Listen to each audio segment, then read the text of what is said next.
I didn't leave corporate America so that I could go into another space where I would only be allowed to show up as one part of myself.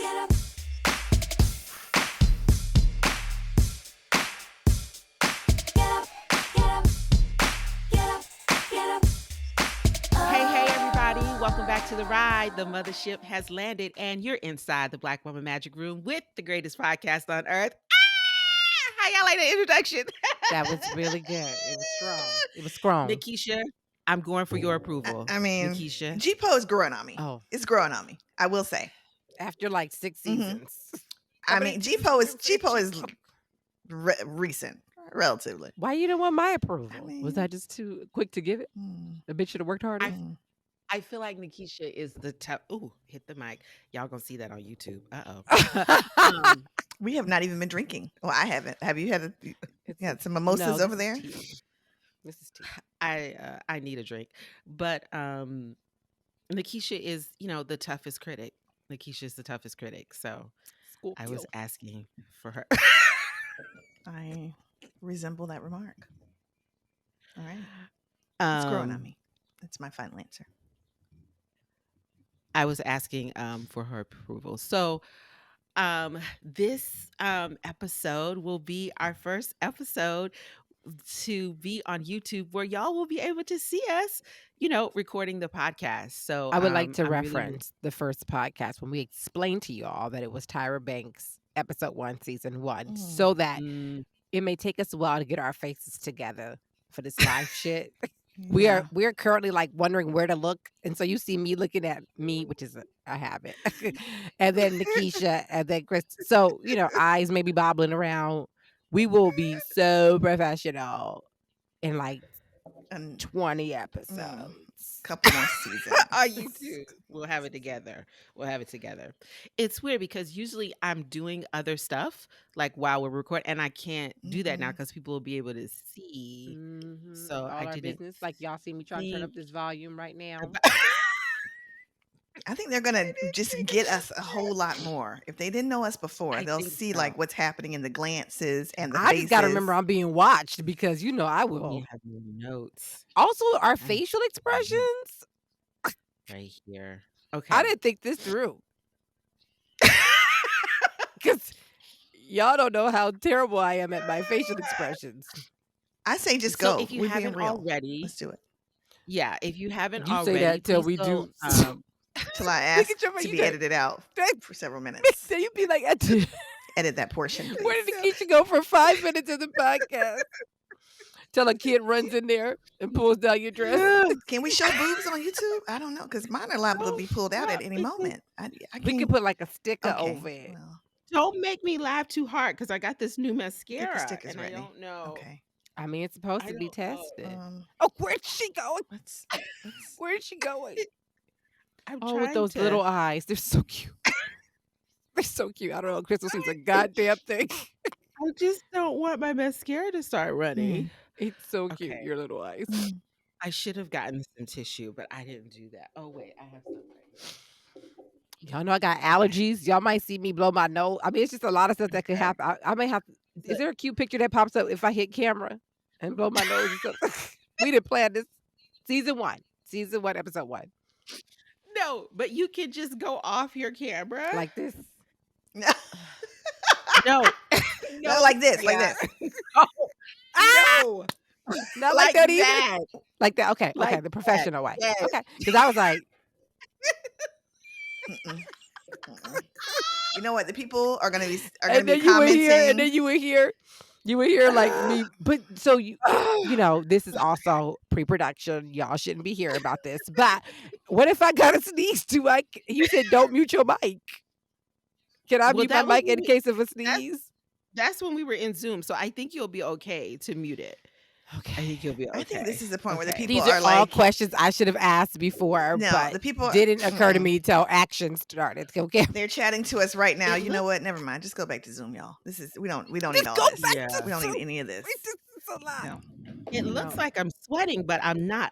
I got on this spray that Thea bought. Glistening. Glistening. What it do? It don't look like you're sweating. It look like you popping. It's What It Do by Fenty. Rihanna, we are looking for sponsors. We would love to have you on the podcast. as the new Ooh, mom. yes, as a new mom, that'd be great. No. Understand? Like, I just had a moment. If Rihanna ever comes on this podcast as a new mom, I'm going to actually die immediately after we start recording. I got a bone to pick with her. You got Come to- through, Riri. You I got a have to bone to pick. resurrect me. I got a bone to You have to pick. resurrect What's your me. bone? What's our My bone? bone. What's your You know bone? what happens? I was putting on my makeup before coming in for this, and the thing is empty. All of a sudden, no more squirts. I'm like, I get no warning. I get no heads up. It's just empty. I'm gonna need the thing to be a little more see-through or something. Let us sister know when she's you reaching just the said that, bottom. when you just said that, it made me realize I think I need to do her subscription for the moisturizer because You just look up and lip gloss. you gotta intuitively feel out when it's running out. But I will say this: I love all her makeup products. I don't even use the heavier stuff, but the lighter stuff does. I didn't use it today. I have on the tinted moisturizer today. I love. Don't you love that? The tinted moisturizer to me is better than the foundation. That side. Let me tell you something. You can send me some. Yeah. I don't know if you've lost. Okay, I will. And also, just in case you were wondering, the perfume just came back in stock. Oh. I didn't ever had it, but I heard great things, and I've been a little bit. I love the tinted moisturizer. I really, really do. Let me tell you all something. Let me tell people two things who are concerned about aging, because there was an incident that happened. That sometimes when you look at your friends' pictures, you're like, okay, wow. I didn't mute that. Like, do I? It's my bad. You look at your friends' pictures and you're like, man, they're aging really, really good. And you've been recording on Zoom, and Zoom has great cameras you can adjust and all that stuff. And then you go to another platform and you're like, ooh. And then you take a picture with your iPhone and it's like, do I look like this? And so what I learned, that to happen. Well, what I learned is iPhone cameras are not great at all. And number two, the lighting in my house is horrible. So I'm just saying, people, if you have been walking around thinking that, and you've been taking care of yourself and you're like, I should look brighter than this. I should look brighter than this, right? Then make sure that the lighting in your house is good, because it could be the lighting. That's what I discovered, because I'm recording in a hotel today.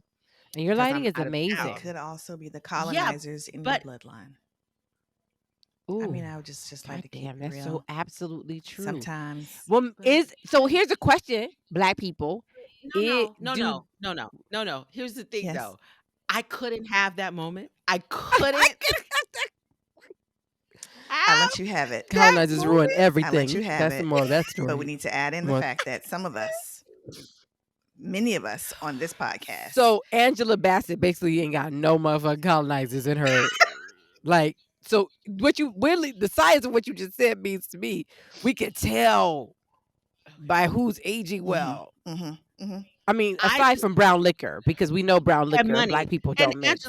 Angela Bassett has money too. But I just wanted to just give people a little bit of hope that it could be the lighting in your house, and the keys just like, or it could be. I just tried everything. Blame the colonizers. After you've done all you can, you just stand on the fact that it was the colonizers.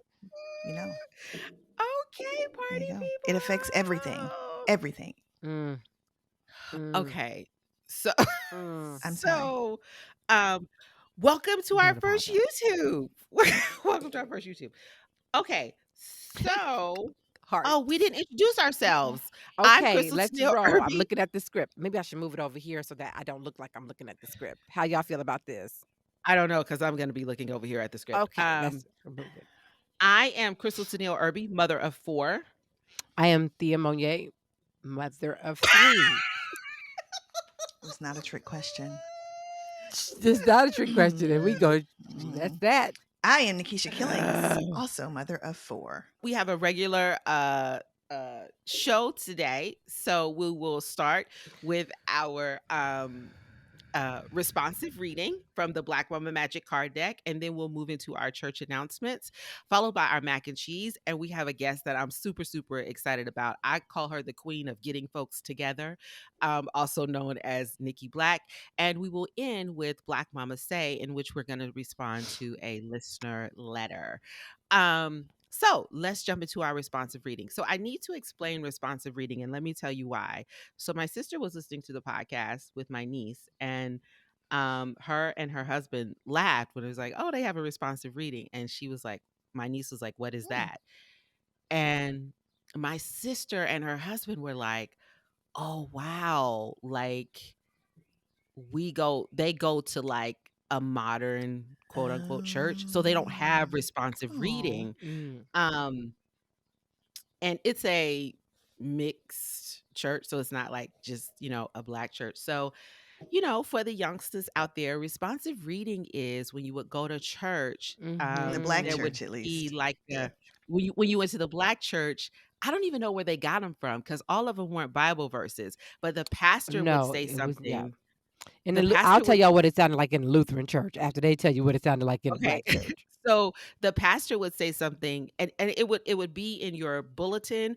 It would be in your Mm-hmm. bulletin, or in the first church that I was a part of growing up. It was in the back. Responsive reading was in the Mm-hmm. back of our hymnal, and so the pastor would say one part, and then you would say the part in bold. So it was like a call and response kind Mm-hmm. of thing. Mm-hmm. And so that's where we got responsive reading from. So how was it in the Lutheran church, Thea? I mean, it was similar, but I'm sure y'all said it in a different way. sure. Like, give me an example of how y'all said it. So the Something the pastor preacher would would say, and then something you would say. so I'm just gonna take a card here, right? So the pastor would say, and he would, when he would begin the responsive reading, because it was like 10 verses maybe. So when he would begin the responsive reading, he would just be calm, just like it was the responsive reading. But by the time he got to like the fifth thing, hype. he was like sermon mode. Oh, But it would wow. be, yeah. So That it would sounds be, so awesome. let's say the pastor said, the front of this card, right? So the pastor said, "Motherhood is not the graveyard Graveyard of of dreams." Right. So that's how he would say it. And then the congregation would read their In part. unison. And it was weird because in In unison, unison, yeah. in Yeah. unison. So they would say, "Dear mama, let the myths of motherhood crumble at your feet. Mm-hmm. Dig motherhood out from under the rock of sacrifice. Mothers should dream big for their children and themselves. You are worthy of your dreams." Hallelujah. Amen, somebody. Mhm. When you fly, you teach. Yes, you teach your children. The possibilities are limitless. Hallelujah. Then somebody would like started clapping. Eventually the organ would start It's a whole playing. thing. So It's yeah, an experience. that's how it would go Yeah. in the Black church.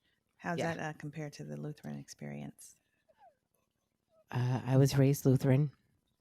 I did not know that. How did I not know that about How you? does this? I was in Lutheran school from 2 years old. I thought And you went to then Catholic. For whatever reason, I for thought you high went to Catholic school. school. For high Okay. school, but all Well, up before then was Lutheran. How does any So of it this went like play this. into Never our knew book we were that. going to write together about the ratchetness of the church? Oh, because I joined That was the Ratchet later. Church after That I left was high later. Oh, school. you've That had was all later. the Yeah, that was later. experiences. Okay. I've been in everybody's Hmm. congregation. Okay. So in the Fascinating. Lutheran church, it went like this. The Lord be with you. And then the audience would say, and also with you. Lift up your. It was very Catholic. It was very Catholic. It would be that. And it wouldn't even, there would be no bump to it. There would be no organ. It would just be that. It was very liturgical. But they weren't saying, That's the they were word. singing it, sort of? They were like singing it, but Was your not church like singing it. was your church Black? It was it was in Inglewood. It was Black, but they followed the Lutheran like.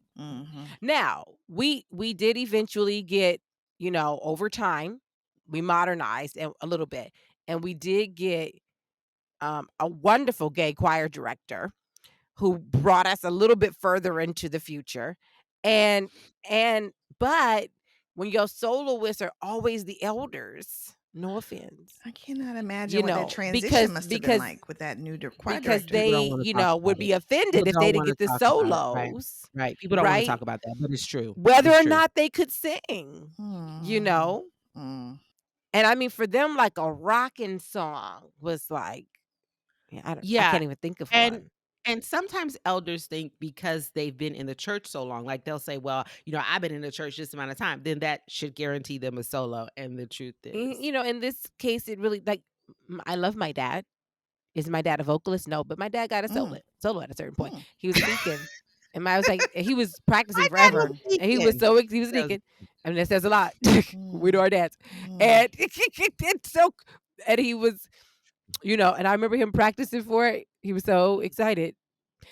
When we got lucky, it was because Donnie, who was the gay choir director, would sing "His Eyes on a Sparrow," and that's when we just got our Oh, that's the chance one to that like takes you go in, in. honey. That takes I you don't in. even have to hear that, and I already know No, how that's. that's when Yeah. we got. That was our moment, and we had to live off of that moment. But it was, Mhm. I loved the little church because it wasn't the pastor was a pastor, not a preacher. Mm. So he was Oh, like he took care of the flock. He knew everybody. He would do the home visits. He was, there's a difference, y'all. So we got that, but we did not get the soul. I think that's really sweet, Oh, though. okay. So we have a completely off topic, and we'll probably revisit this in in an episode in the future. But when we're talking about kind of decolonizing spirituality in our homes, there's Mhm. so much We need about to the probably Black updo church that. experience that I miss, that I really want my kids to have.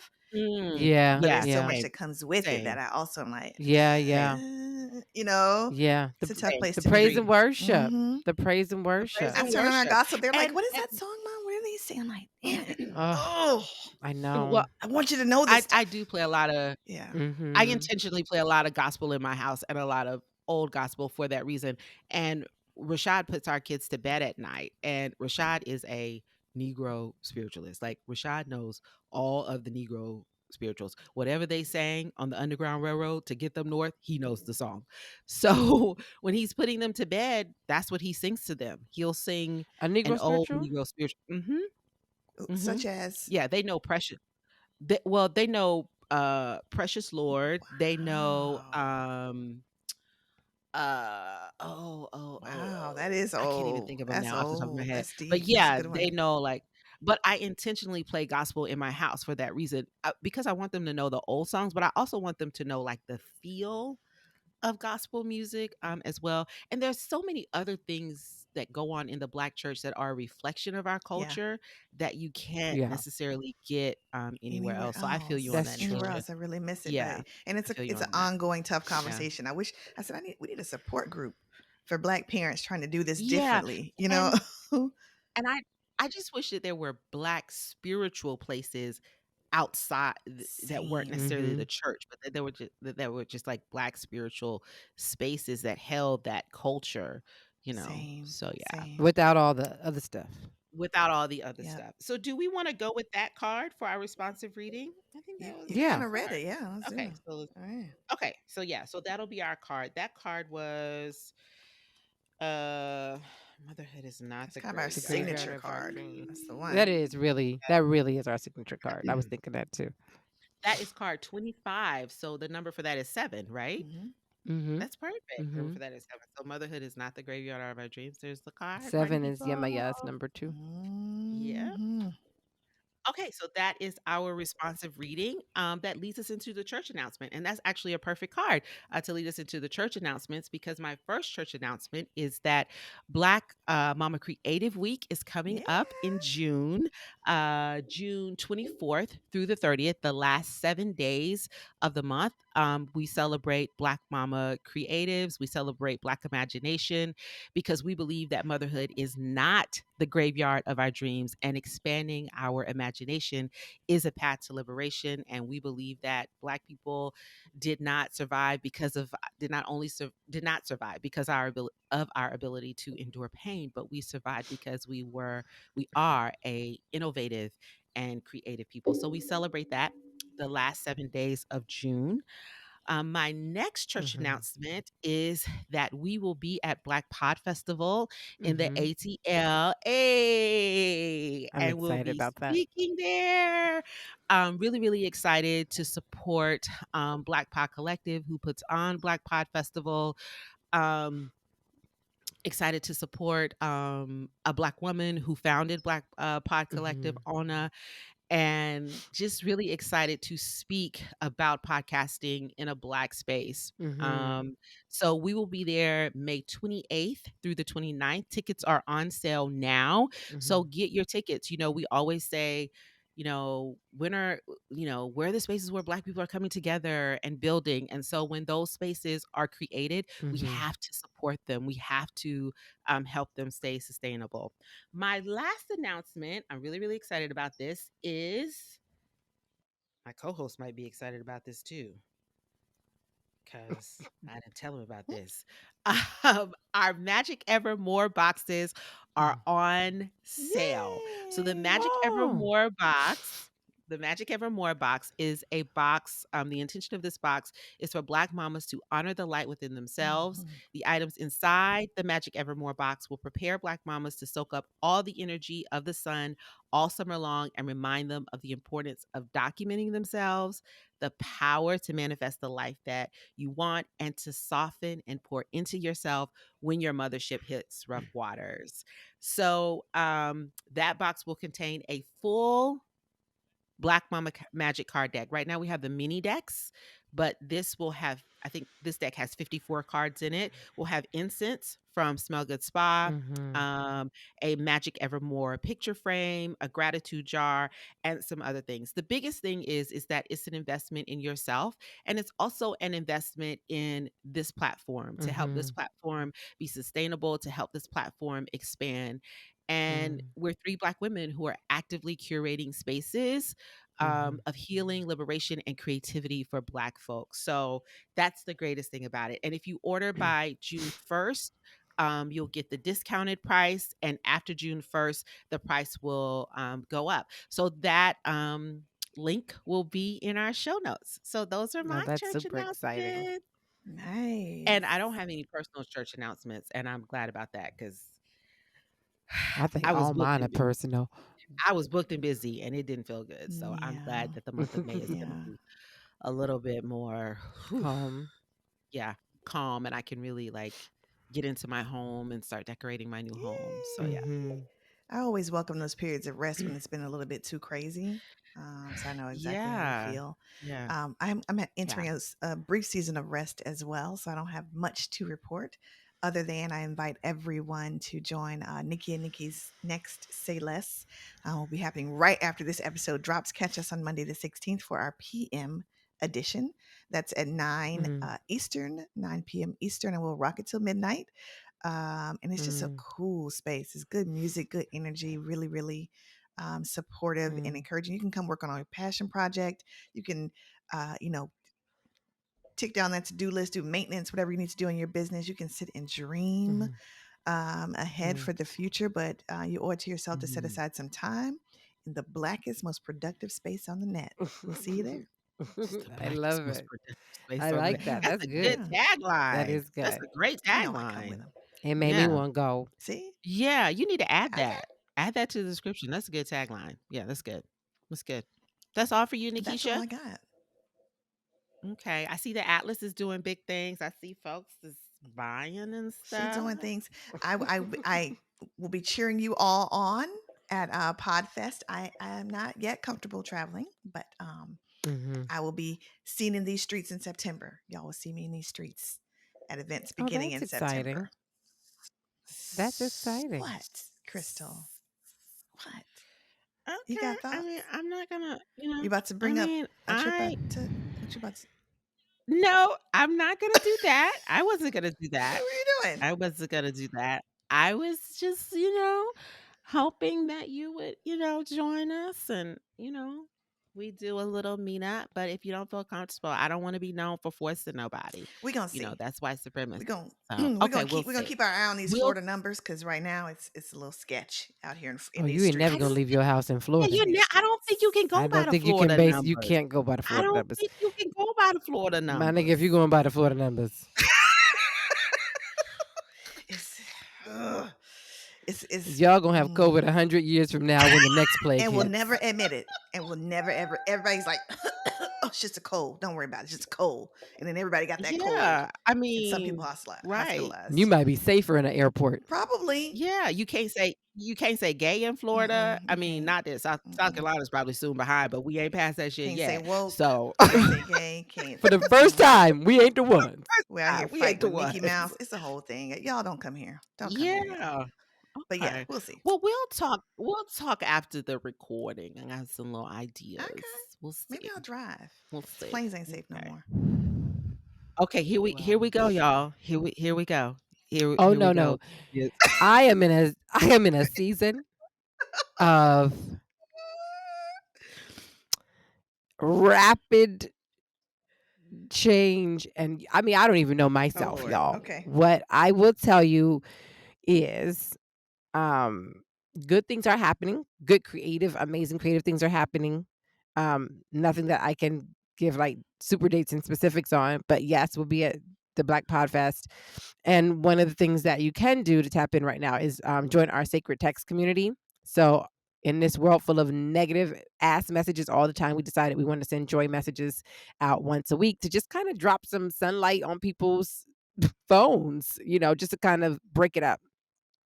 So you can text sacred to 213, because we LA like that, 377-1827. And you get to choose if you want to be an alchemist or a seeker that week. And sometimes you could choose both. But we love being able to drop these, just like a little bit of sunshine on everyone's phones, and it's a way of staying in community. So all that is really super great. The rest of it, I mean, there are some contracts being signed. We added a new person to the team who was amazing to help with grants, and I really see a lot of expansion, but we'll have a lot of announcements by the end of the year. Your anniversary is this month. My Blood and Bahadeke anniversary is this month. Yeah. We are doing and actually Shaping the Shift too. Wait. Yeah. Yeah. Big month. Yeah. Yeah. Yeah. It is a So big month. I wish I had prepared better for it.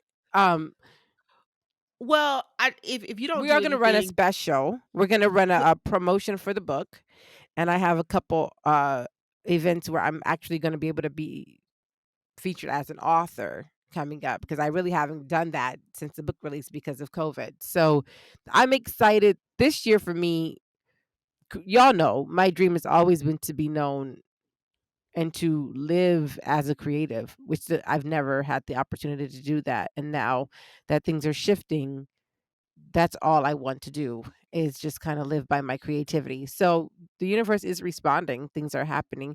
And I'm excited about sharing this promotion because I want more people to have Blood and Bahadeke. I think we'll never stop selling that book because of the impact of it, and just wanting people to have access to their own ancestral portals and data. I always open it and find something new, and I wrote it. So I'm like, how is this possible? But that's the power of our ancestors. And then Shaping the Shift, that baby, Lord help us all.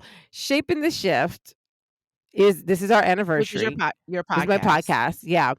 And I think similar, I needed a pause because we were going hard for like 3 seasons. And I had a vision of Shaping the Shift in a travel edition. But last year with COVID and everything, that didn't happen. And so I see that coming now, though, because I travel basically every month till the end of the year, through the end of the year at this point. And so I'm excited about getting back in the habit of having it with me, the equipment with me, and just recording from where I am in the moment, which is the vision I had a year ago, but couldn't execute. So I don't know what form it's going to take on. It feels more like I say something when I have time to, when I'm ready to say something, and I don't feel forced to do it in between there. It feels like people are sticking with it through that, but we'll see. They are. Well, yeah, and they will. I mean, two things I want to say. Even if you just we do did 50 for episodes in under 2 years. It was a lot. That's a lot. That was a lot. I mean, we've been around since we ain't to 50 yet. But I wanted to say, even if you just do something for yourself, and do something private, make sure you celebrate it. That's good. That's true. Now we're going to transition into our mac and cheese segment, which is the juiciest part of our episode. We call it the mac and cheese segment because even though they say mac and cheese is a side in Black culture, it's really the main dish and it's what matters the most. And it's what makes the meal. People will not remember the turkey. People will No. not remember the ham. They may remember the greens, but for show, They they're will going to remember remember. the mac and cheese. That's the truth. That's That real. is Yes, true. It's a that's whole why we meal, call it really. that. Welcome to the mothership. You're inside the Black Woman Magic Room. We're glad to have you. This is Nikki Blak, everybody. Mhm. I Mhm. am This is so going to exciting for read me. this bio. Let me tell you, The one and only. I got this bio. I'm gonna sit back while you read it. Actually, let Mhm. me just Let get me comfy. tell You go you, on mute and this enjoy is a this. great. Mhm. This is a great bio. So I'm excited to read this. We love to read bios of Black women. We call this the receipts portion of our episode. And it's also like the roses part of our episode because it's like giving yourself giving yourself flowers. Like this is what I've done. So here we go. Nikki Blak is a writer, sociologist, abolitionist, womanist, and intersectional feminist whose art interrogates social constructs and affirms Blackness. As a public speaker and performer, her work has been featured on radio, national television, and college universities and historic performance venues across the country. As a celebration of her work, her likeness has been depicted in public art installations throughout Los Angeles for nearly 2 decades, with the most recent being a Michael Massenburg mosaic commission for the Metro Expo. She is the founder of, listen to this, y'all. Listen to these names: BlkWmnGenius, HappyBlackFolx, HappyBlackFemmes, HappyFemmeFolx, and the anti-racism educational organization, the Interrupt series. Born and raised in Los Angeles, Nikki resides on unceded. Okay, you have to help me with this. I know who they are, but I don't pronounce it well. Tongva. Tongva. Tongva. Okay. Land with her partner and children, where she works to make her ancestors proud and leave a just, equitable society for her descendants. That's a hell of a bio. I have That's one a edit hell of to a bio. Nikki's bio. I have one Uh-oh. edit. Okay. Excuse me. Is this Okay, thing go on? ahead. Yeah, it's on. Nikki's from Inglewood. Oh. And it's very important. Yes, we are from LA. Yeah. Yes, yes, yes, yes, yes. Yes. Yeah. Yes, yes, yes, That's yes, very yes. important. Yeah. But within that, it's LA. important to understand It gives you It's context. important. that Mac 10 LA was proper. LA, you from LA LA proper. Yeah. That Yeah. when Mac 10 was dancing on top of the building, we all knew that was the Inglewood Library. Some of us knew, some of us didn't. The Inglewood Library, That which raised me, honey. The main which branch. raised us, right, with the Taco Bell not too far. And when we think of that Randy's Donut, we like to leave out the Inglewood pieces. It's very important that subculture be elevated in this conversation. So This is true. You know what I found very interesting is when people ask me where I'm from, I say South Carolina. say the whole Or state. I say the whole state. Or like we claim anything South Carolina, like Chadwick Boseman. Like he not from my hometown, but he from South Carolina. But people from like major cities, they be like, yeah, I'm from LA. Yeah, LA. Like we don't Inglewood. have that. We get down to the street sometimes or the park. Yeah, y'all get down to Yeah, the we street. do. Yeah, we Nearby. do. Yeah. Yeah, we do. Yeah, It can y'all be do. that real. Y'all get down to the street. Y'all really, really do. I mean, in South Carolina, no shade. Well, first But of all, I feel that when first of something all- good comes out of there, You know what? you can't afford to be like, this only gets this guy. We need this. We got to share this. The whole state. We got to share It's this all good of news. ours. The whole It's state. everybody's. Because, Yeah. Okay, so let's start with the first question. Okay. So where were you 10 years ago, and did you think you'd be where you are now? Okay. I'm glad that we actually came back to this we got a do-over because that's a long time ago. Actually, I wasn't even a biological mom yet 10 years ago. So I think that I may not have even, because I had resigned myself to not having children of my own. I was just like, I'm going to be a super auntie. So, and I was already raising my niece. So, I was good in the hood. And So I think maybe I didn't even know that I would have a biological child. And then, I hadn't yet gone back to school. I was very much immersed in the world, which sounds like what, when I think about, how I'm divested so much right now. So, I was very much immersed in the world, and not in this way where I was, worshiping capitalism or anything like that. I was already still like, F this, burn it all down. But, we had your early chat books, but we know. Yeah, I was already like, starting a revolution. 5'4" and rising. All my Yes, exes want me that back. was already happening. So I just, I think I was more in the art scene. So that's a thing. I was still very much involved in poetry, where and didn't necessarily know where it would take me, or where my journey would end, or how it would evolve. And I was just very young and still not, just real ignorant. I was really ignorant 10 years ago. So, I think I'm a whole other person at this point. I don't even think I'm recognizable sometimes, even to myself.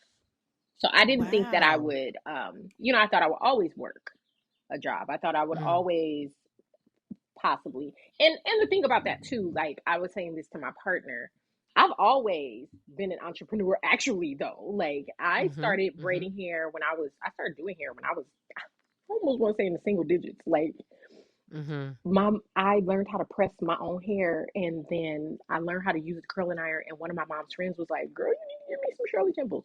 So, like, I was a child in my kitchen, like curling and Shout out blowing to on the the Gen thing. X generation with the Shirley Temple curls. Okay, go ahead. Yes. So, Or with the pressing your own hair in single digits. I know it was ridiculous. That I would mean, not happen today. burning up my forehead No. and stuff. But the point is that I was always doing hair and doing things like that. And, by the time I was a teenager, I was fully making money on my own. And then I got my first job when I was 16. So I always had multiple streams of income. So that was not a thing for me. I grew up doing that.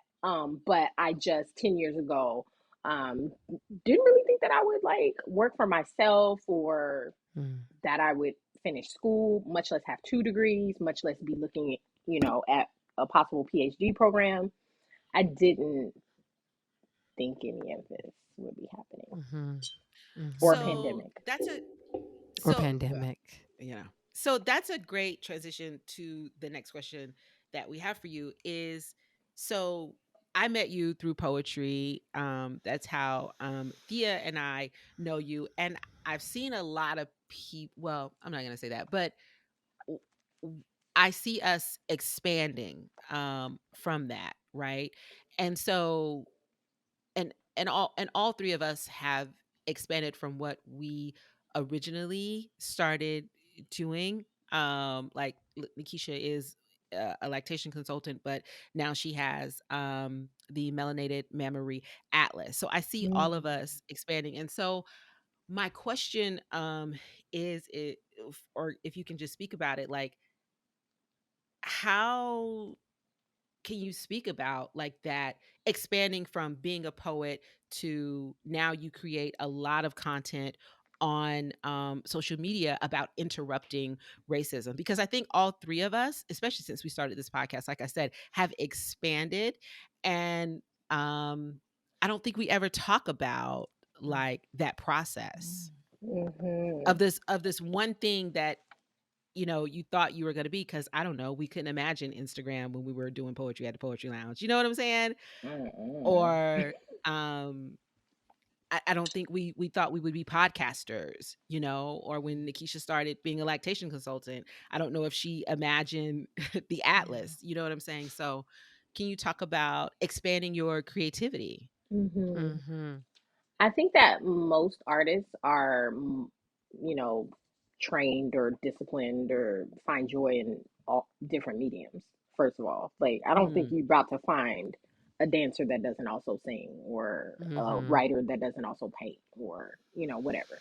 And so because I started out as a visual artist in childhood, and then, you know, perfectionism crushed me to the point where I couldn't actually function and deal with things not being perfect visually. I moved into literature, and started writing. So the expansiveness of like art, there's no limits, no boundaries for me. I mean, obviously I can't dance. I'm not a trained dancer, but that doesn't mean that I don't sob when I see, you know, Ailey, or, you know, I'm still very much invested in and committed to expression in all the forms. And so I look at the internet as a space, an infinite space, an infinite canvas, honestly. And so being, you know, like you were saying earlier, Krista, like shout out to Gen X, shout out to millennials, like being on that cusp of, I often say I was born on the internet, because when the internet became a thing, I was coming out of high school. Most of my work professionally, like even in terms of like a 9 to 5, has been because of the internet, e-commerce, early days, like, you know, that's been my work, in apparel and different industries. I was in the consumer packaged goods industry. So all thanks to the internet. So I know how to get it on the internet. And I think the beauty the beauty of being someone who uses words, to create art, is that, well, the internet, you know, is about the best communicator. Whoever communicates the clearest wins, because the internet is a lot of noise. So that's it. If you can communicate on the internet, then you won. And even when, you know, looking at IG and the rise of reels thanks to TikTok, at first I was like, I'm old, I don't want to do this, I don't feel like doing this. And then I thought, creators create, baby.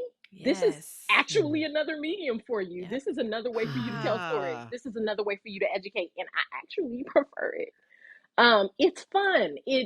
I get to be funnier. I think I'm way funnier on reels than I am. You are. You're funny on reels. Yeah, you are. You are. So, you know, I was way just like, pettier too, which is funny. Yes. So I got to take off my my AirPods because they are dying now. Everything is just wrong. But can you still hear me? Yes. That's like when Patti LaBelle takes her shoes off at a concert. That means she's about to go in. I gotta take off my AirPods because they are dying. But I hope to bring them back later. But yeah, if the sound is okay, then we're gonna be okay. It's good. Yeah, you're fine. So yeah, I feel like it's a natural progression in terms of like, so many poets have gone into educational work. I look around us, and we are, you know, informing people. We have PhDs. We are professors. And it makes sense, you know. So, yeah, it doesn't feel uncomfortable. It's not surprising to me. It's really fun. I view life as an adventure every single day. I just be like, what's gonna happen on today's episode? So, you know, and I feel like my creativity is a vehicle to get me just to, you know, another place.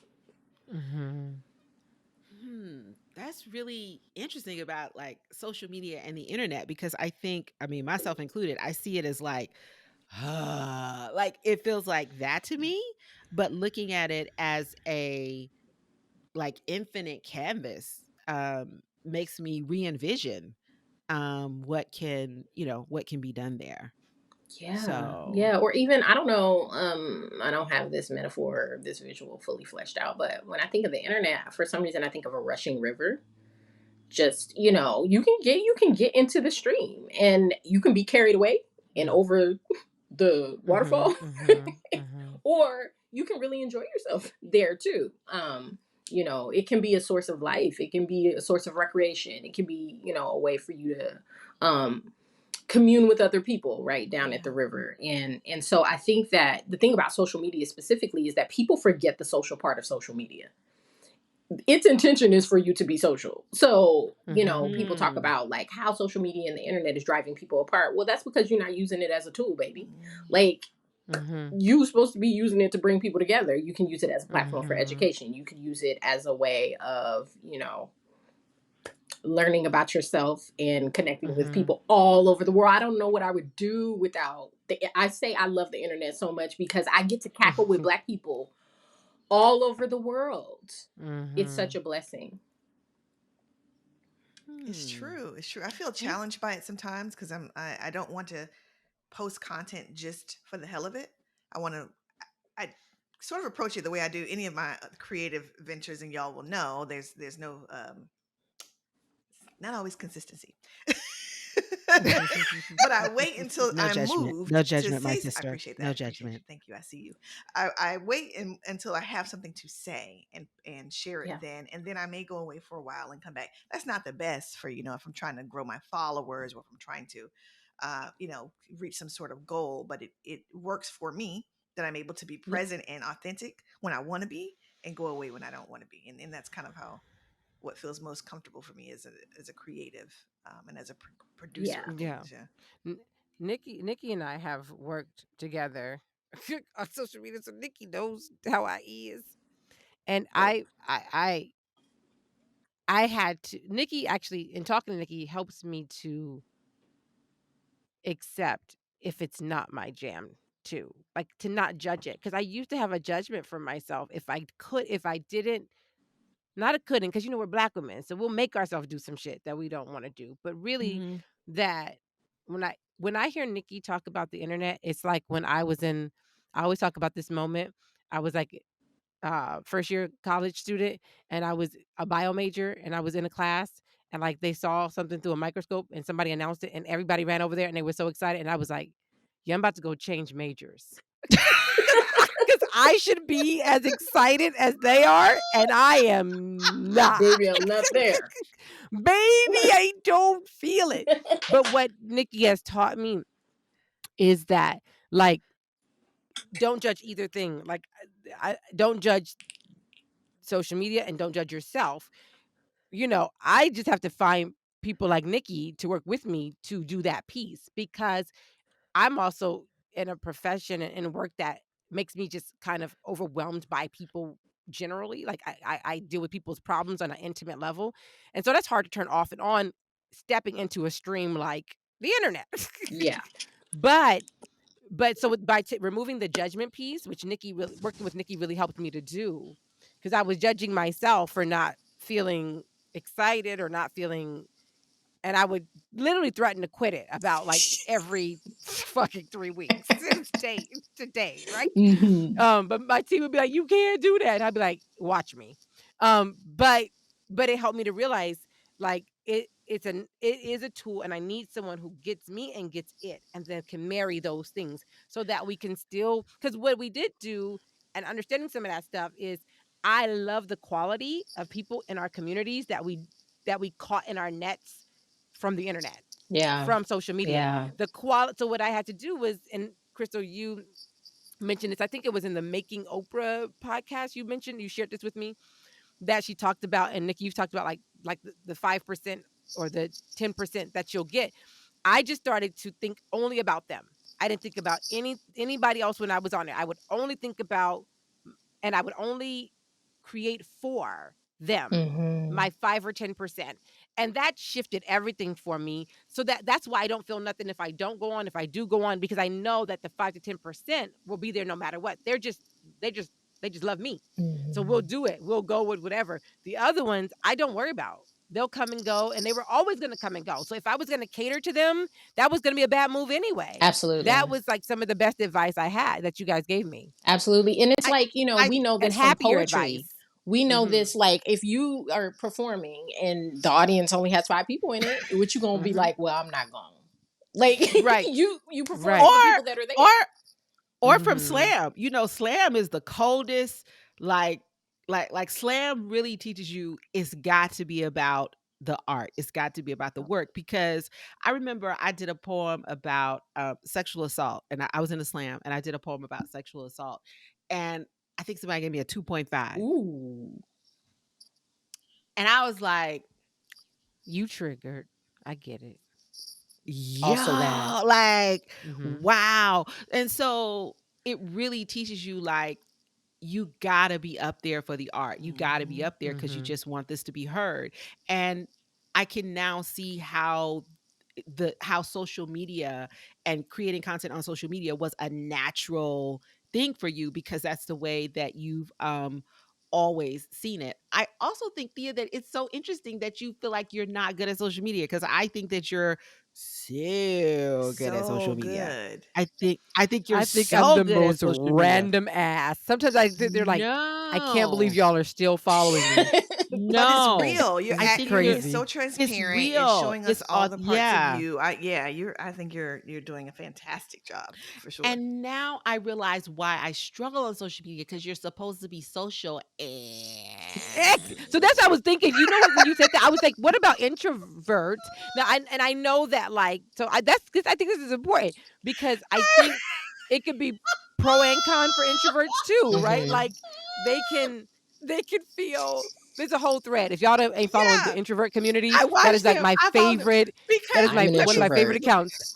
let me tell And so you. it's interesting how Yeah. like how that can work. Now, I would say though, you are a Gen Xer, so you had some grounding before the internet hit. But looking at my kids on it, sometimes it's a very different impact Yeah. because their whole worlds and sense of relationships. You had real world Mm. relationships, Mhm. Yeah. so you don't look at these as like they're relationships, but you don't. It's not the same as like maybe your real world ones. But for them, they'll talk about my mutual, my this, and I said, "How do you know this person? They follow me. Do you know anything else about them?" And they will have like trust, intimacy, like these things, and that is really it's a very different thing when you weren't grounded prior to the rise of these things. Mhm. And so I Well, think that's when people talk about it sometimes and you think about the younger, you also think about at the same time schools weren't teaching critical thinking, schools weren't teaching art. So a lot of the things that were like confidence, individuality building and supporting and affirming in schools gone at the Mhm. same time that there's this rise in this social network Mm. that is rooted in being liked, you know? so I want to talk about that with the introvert piece. So I'm an introvert, Mhm. right? And so the internet is twofold for me. So as an You know, yeah, introvert, she can be. I didn't know it at first, but when we go to I conferences, Mm. yeah, I forget, yeah, Mm. and I'll be like, "Let's go dance," and she'll be like, yeah. and she'll, I don't talk to people that I don't know. If I know you, it's lit. But if I don't know you, I don't talk to people I don't know. So posting for me is like Yeah. because I'm an Mhm, introvert. But I also love when I find my people because I'm like, I found my people and I can talk and I don't have to be in the same room. Like, so that piece that you said, Thea, about like I think for me growing up and having the high school experience that I had where I hated high mhm, school, I would have loved to go to mhm, school online. I would have mhm, loved something like social mhm, media because it would have helped me find people outside of my mhm, immediate local space that I mhm. could connect with. So Connect to. I see what you're saying, like not having those real grounded relationships. I also think for just being a Gen Xer and growing up in that, I needed something outside of those real relationships because those real relationships weren't, I mean, my family was great, but Mhm, the social part of like mhm, going to school and stuff was Mm. very, mhm. very tough Yeah, for me. And yeah. I really didn't Mhm, find my people until I got outside of my community and I went to college and I found people from all over the mhm. world. So yeah, so that would have, yeah, but I do see what you're saying about the grounding part. So yeah. Yeah, I think Mm. I that's the thing. Like what Nikki's saying, like how do we pe- if we had a bunch of Nikki Blacks using the internet, we'd be Oh. good because it Do would you be wanna like, can you buy Twitter, Nikki? Ooh, you Can know you buy what? Twitter? No? One day. Can you buy Twitter? Those are the goals. But Can of course, you? I would feed people first, right? Like, Please. I mean, my Mm. priorities would be Mm. slightly different, but mhm. you know. Yeah. Yeah. Yeah. You How should do you go write ahead. something Yeah. on this though, Nikki, for real, because I think I don't see things about This is the thing. Black people have relationship with things. It's not just transactional, but all the talk about how to engage social media is transactional and through a white lens. So what you're Yes. talking about is relational. Yeah. How to have a relationship with social media. Absolutely. But a lot of the dogma and the do's and the don'ts of it Mhm. are centered on whiteness. And so they're very transactional. Like, if you do this, then this will happen. And if you do, versus what you taught me was the relational. Like, I'm perfectly happy with the relationships I have on there now, even if I don't get another one. And I know who's following me, and well, for the most part, and I know, what community of mine they're involved in, and I don't mind. But I had to unlearn the dogma from the white lens of that to learn what you're talking about, which is, it's a tool. It ain't going nowhere, and you need to have you can have what you want from it, which is what you want is relationships. Absolutely. You should be community building. You should be building relationships, which is what with we're people. doing. Yeah. And the thing is But that there are Black people doing it. people are the just white trying way. to sell things. And don't be mistaken, and don't get me wrong. There's always selling happening, right? Like, even if there's not an exchange of money, you trying to sell your family on what we having for dinner tonight, or you trying to say, you're always pitching a thing, and you always have an agenda.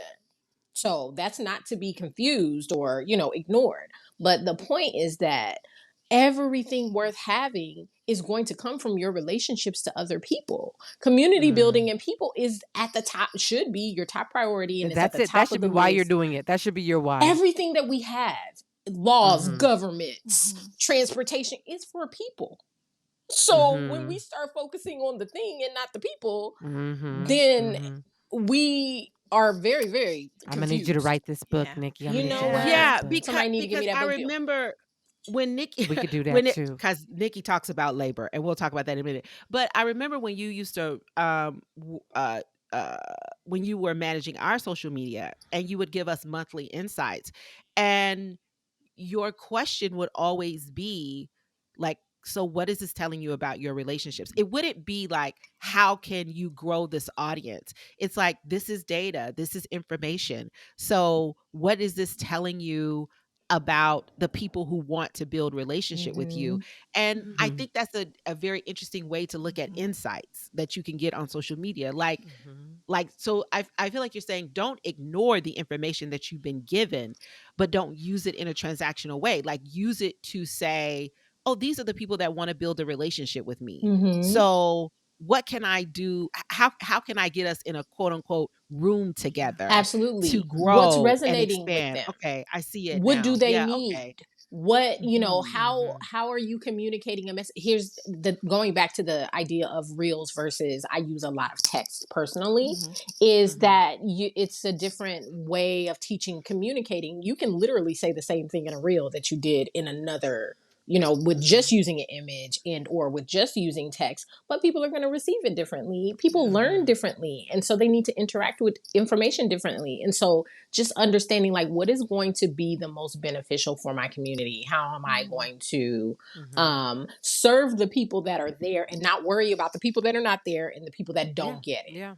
Yeah, I don't give a shit. I love this. You just especially, I would say, especially as a Black person on, if you're a Black person even talking about race at all, let's talk about that for a second. That's very important, because folks will follow you every time a Black body drops and then disappear a couple months later. And so it's very violent to be a person talking about race on social media and then basing the effectiveness of your message on who's following and who's not, because the white folks will come there for the drama, to look like they're doing something, and for the drama, but they will disappear. And that is, I think depending on what your subject matter is, or what you're selling, or your intention for being there, focusing on the community. And my community is very diverse, very beautiful, and I love the people in my community on social media now. But I also know that they'll be there whether I'm crying over a personal matter or whether I'm, having the time of my life in another country. Like, they're not there based on that. And so I do think, I sometimes look at us building followings off of our pain, which we can slip into when we go into that educational mode and we see people exploit and get a lot of stuff out of it. But that community piece is so important, what you're saying, Nikki, because at the end of the day, you're not going to want to talk about this shit forever. You're going to change, you're going to grow. And if you haven't built a community that is rooted in the fact that you are a full human being, then you will find yourself feeling very conflicted about your own space that you created and whether or not you built something that will support you into your development and growth and evolution, right? Like, and so that's what that community building piece you're talking about is so good. And you asked me certain questions too when we first started that were really powerful, and you made sure that we were doing images for some people, doing text for other people, giving an ask. There were certain things that I think you really taught me so much about. I mean, I still don't do no graphics and shit like that. I don't. I mean, it's fine. But It's fine. I feel, but I think that it empowered me to think about who I want. I only want certain people around me on this space, and I want them to be here not just for my pain. I want them to be here for all aspects of me, to celebrate with me, to support this and da-da. And I think that's evidence too in the fact that you've worked with multiple platforms on here, and these things have cross-pollinated. Like Shaping the Shift and DBM cross-pollinated very much. And some of that was your social media assistance too, that the same communities were kind of melding and working together. The Blacker the Brain folks have ended up in Free Joy. Like, I think that's evidence of a certain character or quality of people that you can attract. Absolutely. That will just support you in all the things that you're trying to do in the world. I love that. You teach that though, Nikki. That's what I'm underscoring. There are a couple things that I would like to respond to. I know, Crystal, you have something to say, but I just want to, before it falls out of my head. I didn't leave corporate America so that I could go into another space and then only be able to show up as one part of myself. That's actually why I left my very well-paying. Pause for the cause. Pause for the cause. Say that. That was for me. I don't know if y'all know that's for me. What you just said, appreciate it. Thank you. Thank you. Walking in the door and only being able to be this one thing. Hold on. When we do pause for the cause, you have to pause. I just got my little shoulder shimmy. But you have to say it again when we do pause for the cause. It's like, when a pastor say something and he know it's good, he repeat it like or she. So yeah, you got to say that again. I didn't leave corporate America, or they. Thank you. Or they. Absolutely. I didn't leave corporate America. Say that again. I didn't leave corporate America so that I could go into another space where I would only be allowed to show up as one part of myself. I hated it. I hated that I would be sitting at my desk doing my pivot tables on the Excel. Like, why am I even doing this? That was, first of all, confusing. Second of all, and knowing that I had a whole multiverse inside of me, in my mind, and all of these other things that I could and should be doing, but I was only being acknowledged as this one person, and very, very flat, very watered down, not very interesting. And so I intentionally left a very well-paying job with benefits, with a 401k, so that I could be my full self all of the time. And that includes on the internet. And so, that's thing number one. Thing number two, with white people showing up into these spaces and, whenever, as Thea said, a black body drops, like, to need black people to constantly be in crisis is unsustainable. And what that does is it actually works against what we supposedly trying to be work for, because if we need the drama to show up, but the point of this work is liberation and freedom and safety for black people, then we're not going to be able to continue to show up in this work because, y'all chilling, y'all just raising y'all kids, y'all just going on vacation, you just having a good time, you taking a nap. I don't like this. I can't show up for this. Right. So it's important that that's how they act. You're taking a nap. That's how they act. I don't like that. That's how they act. I need you to be like, you're supposed to be like, this is supposed to be on your mind all the time. Like, no. Absolutely, because we have gone as far in this country as to see bombs literally being dropped on black people. So, like, if we didn't end racism after that, if we didn't end racial oppression after that. This is what I say. This is what I say all the time. I say, if it was going to get done, it would have got done. It's so I should take a nap. We should take a nap. We need to find other avenues. We need to find other things to do with our time. And so that leads me to point 3, we trying to put ourselves out of business. When I do anti-racism work, I want to retire from that work. I don't. And the thing about, most business models is to replicate and to sustain. I actually don't want to. I want my work to be 100% unnecessary. I want some white people, first of all, to come and take it off my plate. I shouldn't have to be doing nothing. But in the meantime and in between time, yeah, absolutely. Like, I want to retire. I want to go on a cruise. So that community building piece is really, really important, because we need to be able to trust each other. We need to be able to delegate. We need to be able to work together and not have an individual burnt out. My master's is in social justice and community organizing, and we talk all about being an organizer. And what we have done, previously is just burn people out. And 1000%. you have to be all things to all people. You have to be able to do everything: run the social media, take care of the kids, cook the food, print the flyers. Self-care is selfish. Yeah, self-care is selfish. Or even self-care becomes a job. Like, like, oh, well, you're not doing self-care. Like even that becomes another task on my to-do list. It's not just a part of my being. Additionally, the thing about self-care, for most people, is that it's not preventative. It is after the fact for recovery. Yeah. That's it. And I would say if you're that invested and you've given everything in your identity to that thing, then do you really want it to end? Because what are you going to do with yourself when it does? Baby, this is why reliving the trauma, reliving that's the why pain, because that's the place where you established yourself. Yeah. That's why I say our healing, our liberation cannot mimic white supremacy. This cannot just be about trading seats of power. This has to be about redefining power. Because if we mimic white supremacy, you're right, Thea. We're the world that we are trying to build is not going to look radically different. People, the people who are in certain positions have just changed. You're absolutely right. We're changing the color of the flag.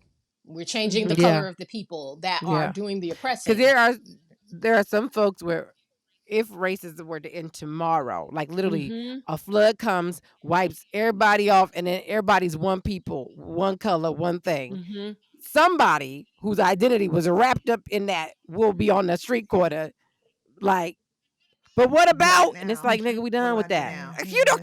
But they're not gonna, because they don't know what else to be. And I think that's why I do these workshops on college campuses, because that's like such a birthplace for activism. And it's the diversity of activism. Like, maybe you write yours, maybe you draw yours, maybe you make phone calls, maybe you provide services, maybe you do some mental health work. Not everybody is going to have the same role, and it doesn't mean that they're not active in their activism. But if everybody has to do the same thing at the same level to be considered an activist, then one, you are dismissing so much of the population and so many aspects of activism that have historically archived what actually was going on. You had to have a record keeper. You had to have somebody who was a treasurer. You had to have somebody who was this, that. All those members were a part of that forefront that you saw marching down the street, right? None of that happened without somebody organizing who gets the waters, somebody thinking about who's going to take pictures, somebody thinking, right? So we need it. But then we shame it sometimes, or we discount it, or we dismiss it, when even just personality types, like we've been talking about, interacting on social media is also about your personality. You have to create a sustainable model for yourself to engage with the internet that aligns with your personality. Yeah. Same thing with your activism. You can't be out there in the streets and you a hella empath who channels your ancestors on a regular basis, but you can't be falling out in the front line and channeling. We need you to do that shit before the protest starts so we know what's coming. But we will demand that sensitive being be in the same position as somebody who came to this life to be a warrior. Strengths and abilities. And people have it in their mind that a successful movement or a revolution or resistance is everybody run out into the street, get killed, get arrested. And then we did it. Everybody run out and get arrested. Yeah, we did it. Yeah, we did it. That's not how you do it. Who left? Tony, it's in our language too. Like when I hear people say I'm married to the struggle, I'd be like, ooh, don't be. No, baby. Like we say those kind of things in our language. But Toni Morrison, who published a lot of she published Angela Davis's autobiography, and she published a lot of Black Power a lot of the leaders in the Black Power movement. She published a lot of their work, and she said, I'm not out in the streets because I knew that there had to be a record. And so my job is to make sure that there is a record. And that's why she published those people. And that got me to thinking about what you were saying about social media. Like, I just see so many ways to think about it now, and how white supremacy had really trapped my mind in it. Because when I'm doing a live, I feel like I feel uncomfortable with the transactional piece. Like, should I be asking them to buy something or that? Like that's uncomfortable for me. What I really like is just sharing and talking. But the whole, like Thea said, formula is, well, you got to drive them to something. You have to drive them to buy something. And that's really not what I wanted to do. I just want to share, so that everybody can expand. And it's just a really, really different way of thinking about it. Like, that's one way of thinking about it. But the other way of thinking about it is, this is a record. Yeah. Like, this is a record. I'm doing It's this. documentation. It's documentation. I'm doing this to keep a record. Like it's not just about, I'm going on a live to do this or to do that. And now I understand why it would feel so uncomfortable for me, because in my internalized racism, I would subconsciously be thinking about, well, what's the transaction? What's the ask? And now I feel freer, because it's like, what am I documenting here?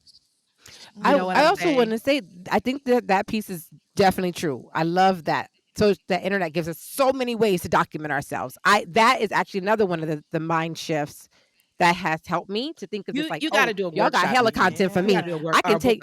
Here's the thing, y'all got hella content for me. I can take a year off. You good? Work on that old stuff, right? But also, I want to say that again, it's the reframing, right? Like, so whiteness will have it be a transaction, but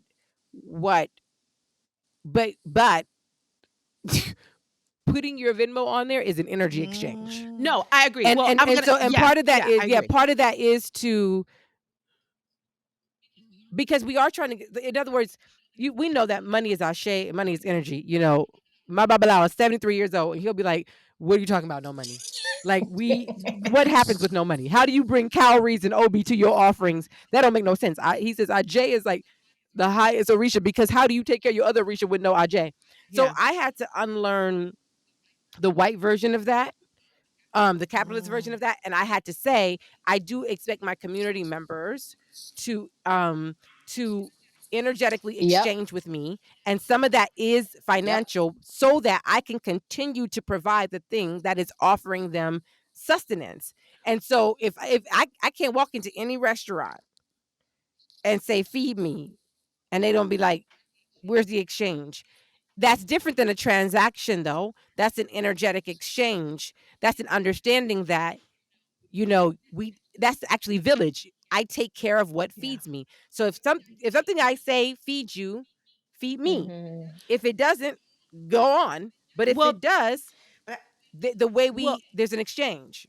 Well, I think that's the part that I was going to say about, like, how she reframed community for me, like building community. Because building community, I was seeing it as like, I got to sustain that. I got to do this. I got to do that. So I was really ambivalent about building a community around DBM. But that energy exchange piece, it's like, you build a community to sustain the work. And so everybody has to pour into it. And one way to do that is, the money exchange. And so you really, and the money exchange is a good way to check yourself as a Black person who is accustomed to doing a lot for little, because that helps us to, like, really bring ourselves up to, like, our worth. It really helps us to check and look at our worth.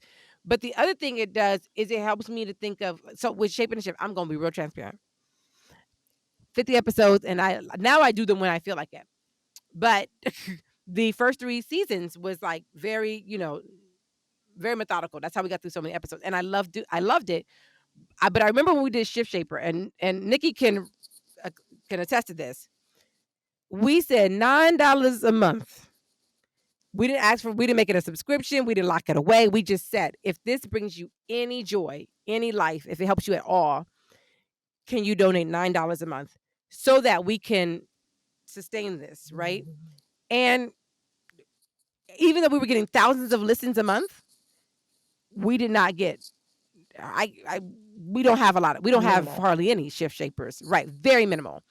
And so I had to take a step back and say, I can't model giving without some balance. Meaning, can't be no new episodes dropping every week if you're not willing to invest in the thing that is bringing you new episodes every week, and be okay with that. Like, and really be like, because my worth was on the line a little bit. Like, it was, it's a lot to put these podcasts together. Yeah. It's so much. I mean, we don't get into them because they make a lot of money. It's a long game. Into them. It's a long game. But we put a lot of heart and thought and intention into that. And we know because of who we are that it's impactful and life-changing. So I have to align accordingly with that. So when that started happening and Nikki was coming up with bombs, so I have 4 or 5 people working on this thing. I was paying people every month to work on a thing, from sound to Nikki doing social media. And then nobody can do $9 a month. Of that energy. It's the expectation. But we can do I'm going to exhaust myself. a million Apple subscriptions. And they will let you. But we can't do 9 for something. They will let you exhaust yourself. So that was when I was like, oh, well, then I will only do this when Spirit tells me. When I feel moved to do it with ease. And that, but I say that because the money in that case gave me a metric for like, ooh, you might have been doing the most. You can pull back. You were doing entirely rest here. Too much. Right. And the metric for that was the energetic exchange of the money. What, Nikisha, were you going to say something? Yeah. I know we were all like. I think I was just amen and I know. Amen. I think I was saying, I'm going to say, Crystal, right before you mentioned, how that sits with you, moving from transactional to more energy exchange, which for me goes from here to here. More of a cyclical type of ongoing sharing and exchanging, which is very different from that white model of I give you something, you give me something, and that's it. That's the end of it. There is no ongoing learning, growing, evolving together, and that's not community, not the way that we know it to be. And so that's a part that was resonating with me, and it's really hitting me in terms of what I want to give. Nikki in my business a little bit today, and I appreciate it, but well, always I need to come better prepared for folks to read my mail. But I love that you went back to showing up as your full self, and that's why you left one entire arena and embarked on something different. And it's about being able to really create the spaces that make sense for you, where you can show up fully, bring all the parts of you that you want to bring, and get something back, have it be cyclical and reciprocal, and all of those things that are completely different from that corporate environment and that transactional. All those things are in the same realm, right? That's what we're getting away from. We're creating learning spaces, joy spaces, growing spaces, evolving spaces, and that don't have anything to do with the stuff that we left behind. So I'm just and legacy also. Legacy. Yeah. And Nikki, you talk a lot about Black women and labor and and free labor. And so can you just talk a little bit about like why you're so I know that that's a reoccurring message in your social media content creation. Why is that so like you're extremely passionate about it? Yeah, because we have been socialized to expect free labor from women, period. When we think about care, who provides care in a home? That is labor. Girl, I just got real tired. I mean, like, did anybody else just tired. Physically get exhausted in like a second? When you think about it, it's, and I just literally felt myself just like, and it's not just care of young children, which a lot of times people might think about, but it's even of disabled people or of elderly, in a family. When you look at a family and you look at an aging parent, who's the one doing the care for the aging parent? It's usually the daughters. Oldest daughter. Yeah, the oldest daughter. Usually the daughters, and even when I'm the youngest, I'm the youngest too. But I know I'm gonna be the one. I'm gonna be the one just because my family dynamic. But even when men are doing the care, they don't do the most intense, most backbreaking portion, and they're more likely to contribute financially if they do anything at all. The actual physical care is usually left to the woman, and so we have the racial dynamic, right? Because shout out to Kimberly Crenshaw for gifting us with intersectionality. And we have to look at the literal founding of this country, which was thanks to the free labor of Black women. Everything from actually providing labor in the fields or in the homes, literally giving birth, being more bred. labor. Being bred was an entire, that was an industry, within the slave economy, because there were breeding farms. Yeah, absolutely. And then actually providing milk, right, for your enslavers, your captors, babies, and care. Is that in Mike? Just the I just want to make sure.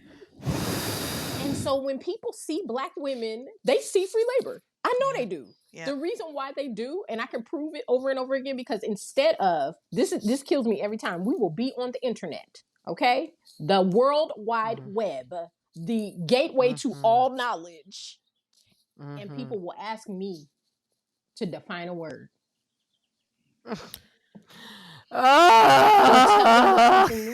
Baby, we're on the internet all the time. You are on here talking. You're literally on the internet. You're now, one tab away. One tab away from the answer you need. One tap away. One tab, Nikisha. One tab. That's it.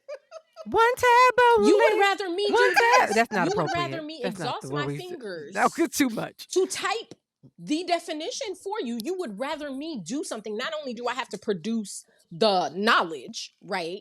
I have to retrieve the definition or the explanation, but then I physically have to do this. And let me tell you, it's not just white people. It's not just men. It's also other Black women. I remember one time having an exchange with a Black woman on Facebook. We on video, Thea. They can see us, Thea. They can see us. Reminder. I told you I need a nap. Need to take a nap. I was clear. This woman wanted me to tell her. She wanted me to give her a very detailed analysis, a detailed political analysis. And I was like, sis, I got kids. I'm not about to do this with you. Type. I said to her, when I write something, breaking that down, and it's public facing, I will make sure you get a link. She was I'll make sure you pay for the link. Well, here's the thing. Yeah. But also, like, if I write something about this, an in-depth political analysis, man. In-depth political analysis. She wanted the equivalent of a conversation. No, ma'am. Then she said to me, "Well, I'm in this work and I do this work." Well, baby, if you do this work, how come? Then why do you need me to give you? Why do you need me to break this down for you? B, why don't you know how to ask for a one-on-one? Ask me for my time. Give me an energy exchange. I will give you my rate. And I can give you my rate, or as organizers or activists, we could sit down and have this conversation, but you wanted to extract labor from me that I was not willing to give you. And I said repeatedly, like, I'm not going to have this conversation with you, sis. So tired. And so that's how I know I can prove it time and time again. Not a week goes by where somebody, a complete stranger, don't ask me to provide something for them for the free 99. And here's another thing. We all of us here have provided free resources. Y'all have a whole podcast, which is why they expect it. Which is why they expect it. And it's like it's so interesting to me because they haven't even availed themselves of the free thing 9 times out of 10. Did you go download the thing? Did you listen to the podcast? Did you watch the interview? Did you read the book? Did you do the thing? No, you just want to come and get on my nerves. I love that so much. Can that be a clip? Chris? So you just want to come and get on my nerves. And be on my nerves. I told y'all, she's the queen of getting folks together. I love that so much.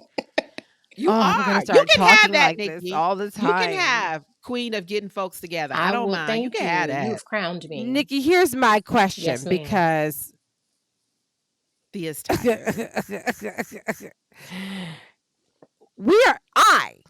And I'm claiming this for all of us, are in a season of learning deep receiving.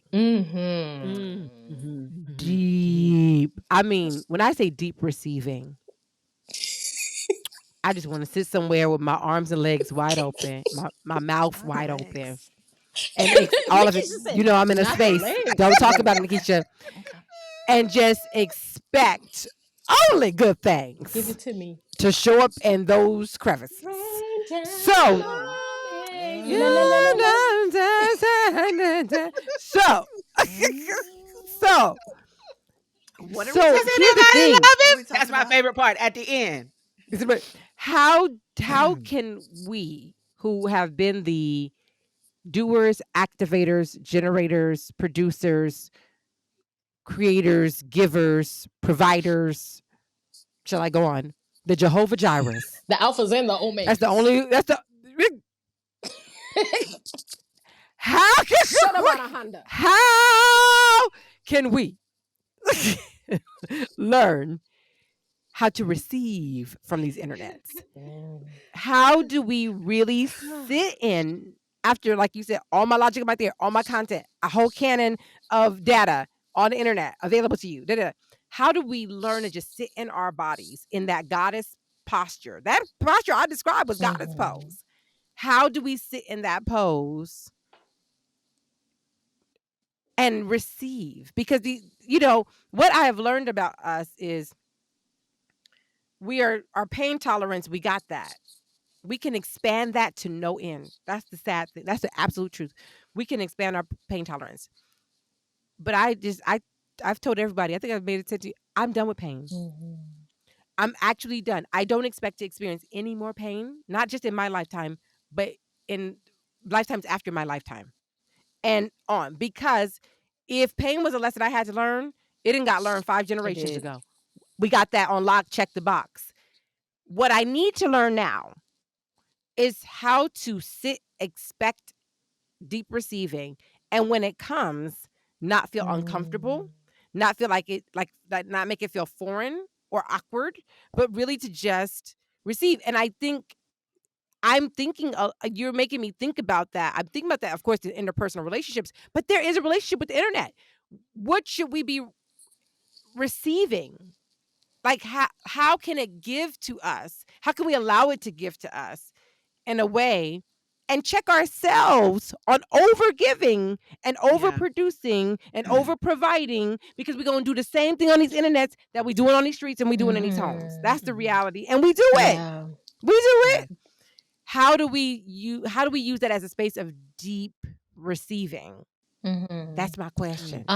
Yeah, because we're gonna keep replicating, what we're doing in our personal life. So that's a good question. I think that, first of all, knowing that you are that, like what you are worthy of receiving, you are that. Like how much have you given? How many times have you provided, mutual aid, responded to a mutual aid request of a person that you didn't even know, or boosted the signal, and reposted and shared, or promoted somebody else's show that you ain't even going to, or, you do that, you are that.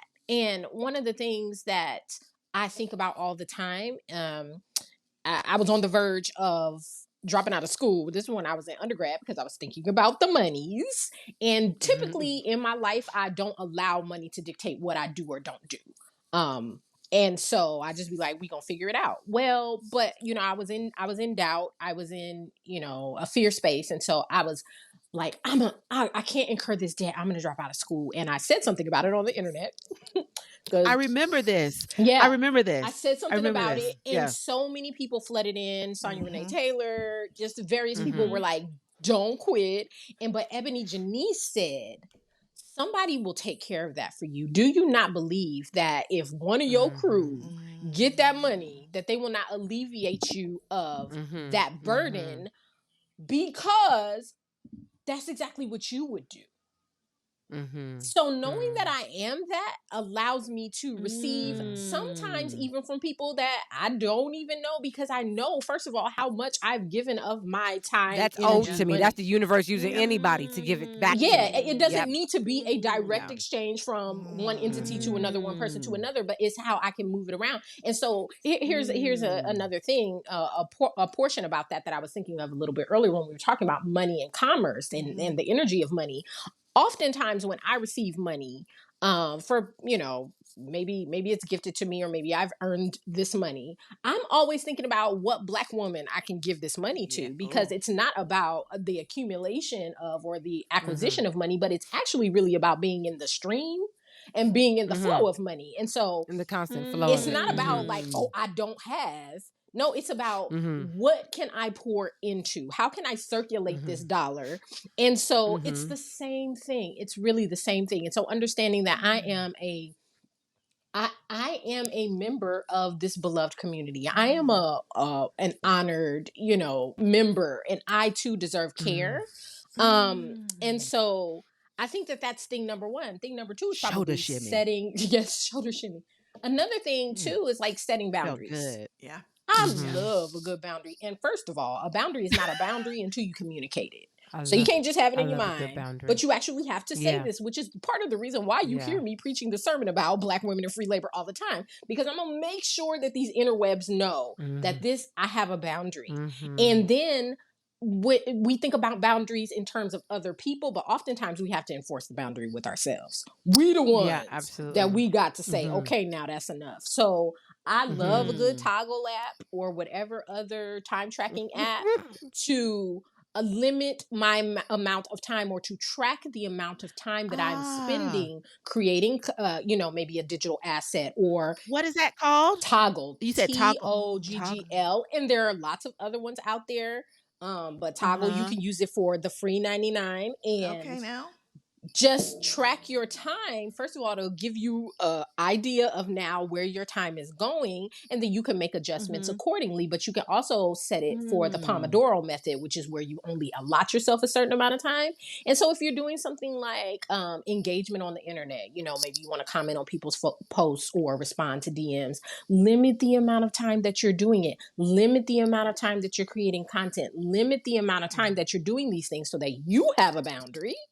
So that you make sure that first you are respecting yourself. That you are not. Yeah. That's so good. That's so good. That first part of what you said too, Nikki, made me think of something that when Patrice Collier's, when they were coming after her about buying a house, and she and somebody was like, oh Lord, look off. You looked off into the and somebody was like, how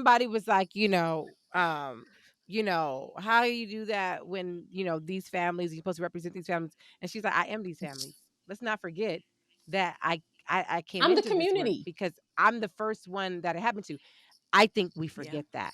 I think that's one of the ways white supremacy creeps into us, is it makes us feel separate from the people that we serve or that we offer to. And then what happens is we feel a sense of responsibility for that, as opposed to if we were in our ancestral spaces and I am the medicine woman, I ain't cooking for myself because I provide the medicine. So you gonna make sure I eat because you want medicine. And that's what that's the exchange, right? And because decolonizing, because I see your value and I see your gift. That's it. And so I do think there's like that self boundary. Whoo, that's a tough one for us because our identities are wrapped up into being doing all things for all people. So this season, Spirit has told me I will be in this season of deep receiving and water till my air season. My air season is my last breath. That's it. When I'm air, I'm gone. So my job is to master that right now. But I want to offer that in this space because I think the internet does mirror how we move in other spaces in our life. And we can, if we're shifting things in our personal lives and setting boundaries there, we need to look at the way we contribute to that and construct that online as well, so that we don't get burnt out and we don't have a tense relationship with it. Absolutely. And I think what you said like is real. Like last week I was feeling, it was the anniversary of my father's death, and I was feeling a lot of grief. And I was feeling some other stuff about my work. I was feeling unseen. I was feeling unheard. And I wrote that out. And I also wrote how I desired to feel. And not 5 minutes after that, I checked my messages, and this woman who I know through the internet, she's another podcaster, she put in my DM, she's like, I just wanted to drop into your DMs and say that I see you and you're needed in the space. And it brings me to tears to see your work in the space because it's so needed and I so deeply appreciate it. And then 2 days later, I got a card in the mail from one of the doulas in our doula support group, a gratitude card with a crisp $50 bill in it. And when I say crisp, I mean like new money crisp. She had that made just like, for you. like I was like, cross. like I think they just made it, That's right? what that made. That brought up in my spirit. At the cross. It was so Crisp, crisp, like the cross. right. I don't know when I can do anything. I don't either, but it's good. It sounds good. It felt though. good. It did. It felt right. But I didn't even want to spend it because it holds so much value for me. And I put it on your altar. I put it on my altar. That's exactly what I did. I put it on my altar. That's seed money. Stuff like Yeah. that is seeds. Those are seeds. I always put those on my altar. Yeah, I put it on my altar. And so the thing that you said about seeing yourself as that, because I felt like I'm this person who really, really am genuine about the work that I do and how I contribute. This is who I am. And I was feeling like other people didn't see that. And the universe said, no. And the universe also said yes to me because it said, this is how you want to feel. I got you. Here you go. And so I believe that if you see yourself as that, even in the low vibrational moments, if you see yourself as that, it will be reciprocated and reflected back to you, especially in those moments, And you don't have to do another thing. J.T. Perry says, I quote J.T. Perry all the time, says, if Black women never do another thing, we've already done enough. Done enough. No, that's amen. That's it. Amen. That's Amen. it. That's it. Stop right there. Cut. That's it. Cut. I love that. That's a word. That's I've been so freed. right. I've been so free. I've been so free. This is going to be such a good conversation for people because we've never discussed our relationship with the internet in this way. And we weren't heading here, but this is where the discussion needed to go, right? What needed the space that needed to be held. Now y'all can see how often Crystal does this. You know, she does the dance you do when you eat something good. This cookie good. I love this cookie. Like, it's so good. I love this cookie. So good. I love this cookie. Good. Okay.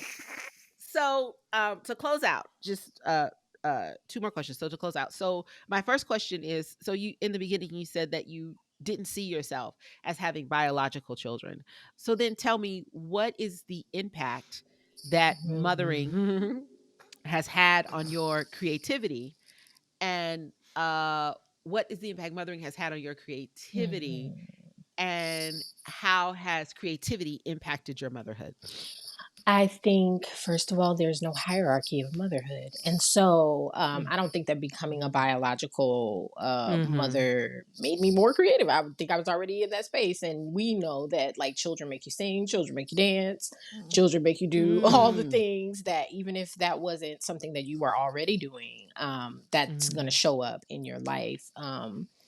I think that it's impacted by motherhood just because you have to be, very clever. You have to be nimble. You have to, especially in particular, if you're going to do a particular type of parenting, which is parenting where we're not hitting, we're not yelling, we're not punishing, we are not replicating the carceral system and oppression inside the house. And so what can I do instead to, help this child get this lesson? Or even sometimes, I was thinking about this the other day, how sometimes I'm trying to get my 8-year-old to answer a question, and I'm not trying to give her the answer. I want her to think with her own mind and, and follow her spirit and trust herself. And sometimes the answer she give me is not the answer that I want. It's wrong. And I'll be like, it's wrong. Just straight up. It's wrong. And just letting it be wrong, letting it fall down, let it, and so I'm also in this season for the past couple of years, I've been homeschooling. So even experimentation, learning about, trying to figure out how human beings learn. We still don't know how people learn. Like, as much study, as we've conducted about it, and as much, as many experts as we got, we still don't know how people learn. So I think all of that is just pushing me into a more creative space. And it helps me to also reframe a lot of stories and re-examine my own life. I realized the other day, I was unschooled. I am 41 years old. I never, ever, ever realized I was unschooled. My My mom's funny. You need permits to attend schools, whatever. My mom wanted me to go to a particular school for 7th grade. She applied for the permit. We did not get the permit. Do you know that woman did not send me to school for 7th grade? I stayed home. And when I think back, with no instruction. Just stayed home all year. And then she got the permit the following year for the school she wanted me to go to. She walked me up there. She was like, put her in 8th grade. They tried to front on me. Like, oh, well, we got to see how she'll perform. It was like I hadn't missed anything. But when I think about how I was self-directed and really unsupervised, Diane was just like, do what you want to do, girl. I don't know. Diane for a whole year. You grown. Diane was like, you grown. And how essential that was to me becoming the person that I am right now. And so in homeschooling my daughter, like, I had that epiphany the other day. I was like, oh, wait a minute, I was unschooled. And I turned out fine. So I think that, if anything, it just gives you more perspective. It definitely builds your character to be a parent. And yeah, so my creativity obviously has taken some turns because I'm not writing creatively as much as I used to. I fell into more academic writing and obviously, creating content for social media, which is a different type of writing, and even copywriting. But it's still evident. It's still present. And I think it evolves as my children age too. I have an adult child at this point. So yeah, I think that if you started off as an artist, you always going to be an artist, whether or not you're producing too. Yeah. So tell us, what do you have coming up next, or what do you have that you want to tell people about?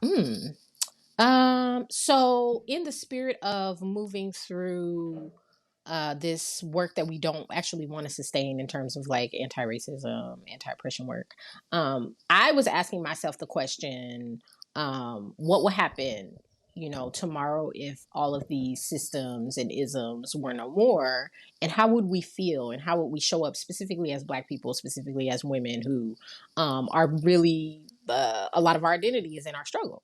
And thoughts and conversations about happiness were showing up for me. And so a lot of my work now it's dividing. So I have like lots of different segments of work, but I'm doing a lot of work in cultivating happiness, in learning about happiness, in helping myself and my children and other adults to understand that you have it already. It's not outside of you. So we have this idea in our minds that once we get to the thing, we'll be happy. Once we get to liberation, or once we get the job, or once we get the man or the baby or the career, whatever it is, once we lose this weight, we're going to be happy. And then time and time again, we get there, and then we're still not happy. And so understanding that happiness is in the journey, and the way that you get to the thing is the way that you will experience it. And I want us to get that in our minds for liberation too, that the way we get to liberation is the way we're going to experience liberation. Yeah, we're going to have a world full. Yeah, we're going to have a world full. Pause for the cause. Pause for the cause. Yeah, that's it. The way we get to the way we will experience it matters. It matters. Say it again. I'm mixing it up. Say it again. The way we get to liberation, or whatever the thing is the way we will experience it. And this is true 100%. I dare somebody to try to tell me that it's not. It's 100% for everything. You trying to get to $1 million, the way you get to the $1 million is the way you're going to experience it. It matters. This is it. If you were hustling, if you were stressed out, if you were doing all the things, you're not going to enjoy your money once you get it. If you were stressed out, if you were struggling, if you weren't making any time to care for yourself, all the way to liberation, and you're going to get there, and you're going to still be in that energy. Nikki, I said I'm tired. I said I'm tired of you. Tired. I said I'm tired. I had a baby. This is not appropriate or on topic at all. But I was gonna say, when you first said that, it really reminded me of when they used to say what you do to get a man is what you have to do to keep him. That's how you gonna keep one. It's the absolute, which is why it's facts, Nikki. It's why the work has to. We always talk about the work has to look different, and you gotta enjoy the work. Gotta like doing the work with that same level of frequency. The work you have to be in where you are from stage to stage, moment to moment. Period, because you will get to all the things you think you want and have like whole. And you'll be the most unhappy because now you will have a story that says, I did all the things and I did everything right and I'm still miserable. And we see it. And so, you know, to be liberated is to be present in the moment and to be seen and to be affirmed.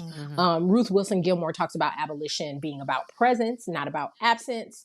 And building a life affirming institution. So what I'm trying to do, what my next work is about building life affirming tools, institutions, spaces, so that people feel liberated and so that people feel safe to be happy. And so people understand that they don't have to chase a thing or a person, people please, or be perfect or whatever in order to be happy that we already have it. And so I'm working on basically like a little year-long communal healing experience called a Year of Happiness, which is going to be, you know, jumping off at the end of the year. And I have lots and lots and lots of other happiness work that's going on. I have a Facebook group, you know, HappyFemmeFolx, HappyBlackFolx, and just, trying to get us in that space and not so invested in the struggle, in the pain, in the hustle. In fact, I don't believe in hustling. I don't believe in grinding. So Fonte from Little Brother said, well-oiled machines don't grind. We don't do that. So even in business, right? Even in business, even in social media, like we are not grinding. Nothing is an emergency. Right. Calm down. We are not in crisis. Calm the fuck down. Yeah, we relaxing, we chilling. Tension is an invitation to pause. Absolutely. That's what we doing. So that's what I'm doing. That's my work. Where can the people find you? Because I mean, at some point, well, you're gonna be writing a book on this. We usually ask where do people see themselves in 10 years because we're huge manifestors, but we already know you're gonna have a book out. You're gonna be doing a series of workshops on I don't know. Everything. Revolutionary social media engagement. I don't know what the title gonna be. But yes, but where can the people find you? The people can find me at blackisbeautiful.com, which is my website. BLAK. Yes. BLAK. Yes, I spell it phonetically. Just make sure. Come on now. Know. And they can find me there. They can find me on social media. I'm Nikki Blak and IKKIBLAK on Twitter. The newly acquired Twitter. Let me just say something about Twitter. Twitter been owned. Go ahead, Twitter please. been owned by white supremacists. So this idea that we got to run away from it because another, you know, apartheid American white supremacist then decided that he want to buy it. I'm not going to stop. Apartheid American. I like that. I am. God damn, not, that's a good one. He's Right there with the apartheid American white supremacist. That's like my story about my client that said nigga slave, and I was like, woo, where was the woo? I never put them together like a compound word. Just saying. He's an apartheid American. So what's an apartheid? What is an apartheid American? Like I think I know, but what is? Because he got his money from his daddy owned the emerald mine in Africa, and so that's how this man in South Africa. American. South Africa, yeah. Yep. Okay. So I'm not going to stop. I'm not going to stop propagating my message of anti-oppression and white supremacy on a platform just because a new white supremacist owns it. Like that been the case. That been, you know, these institutions and these platforms been agents of anti-blackness and white supremacy. And it's important that somebody be there. I'm not saying everybody got to be there. Leave if you want to leave, but I'm not going to not. So I'm there. I'm on Twitter saying the stuff loud, getting in people's faces, making them mad. And I'm also on IG. I'm also on IG being loud. And you know, out there on the interwebs. I'm everywhere. All right, our final segment is Black Mama Say, where we put our own twist on sayings from Black mamas. Today, though, we have a very special edition of Black Mama Say, where we're going to read a letter from one of our valued listeners, and we will all share our thoughts back. Here it goes. I love that she begins with Auntie Crystal, Auntie Nikisha, Auntie Thea. Hello to the DBM Trinity. We should add that somewhere. I like it. I love that. I love that. I like that Trinity. too. That's I like that. All caps. I wholeheartedly appreciate you for allowing me to take space in your day and request advice. A little bit about me. I'm 28. She shares that she's Capricorn Sun, Pisces Rising, Aries Moon, California, Louisiana raised, and currently working full time in a master's program as well. And of course, she's very tired. I come to you in need of advice for one of the most important people in my life, my mom. She says she was born the day after her mom, and their relationship has had its assorted challenges since then. It always seems like where I push, she pulls. What I seek enlightenment in, she finds trivial. She's one of my greatest confidants, but sometimes can be someone who brings my spirit down with even the simplest sentences. We often don't see eye to eye in many things. Despite that, I love her with all of my heart, body, and soul. She's the reason why I'm coming to you all. She goes on to say that back in September, the lives of everyone in their family changed forever.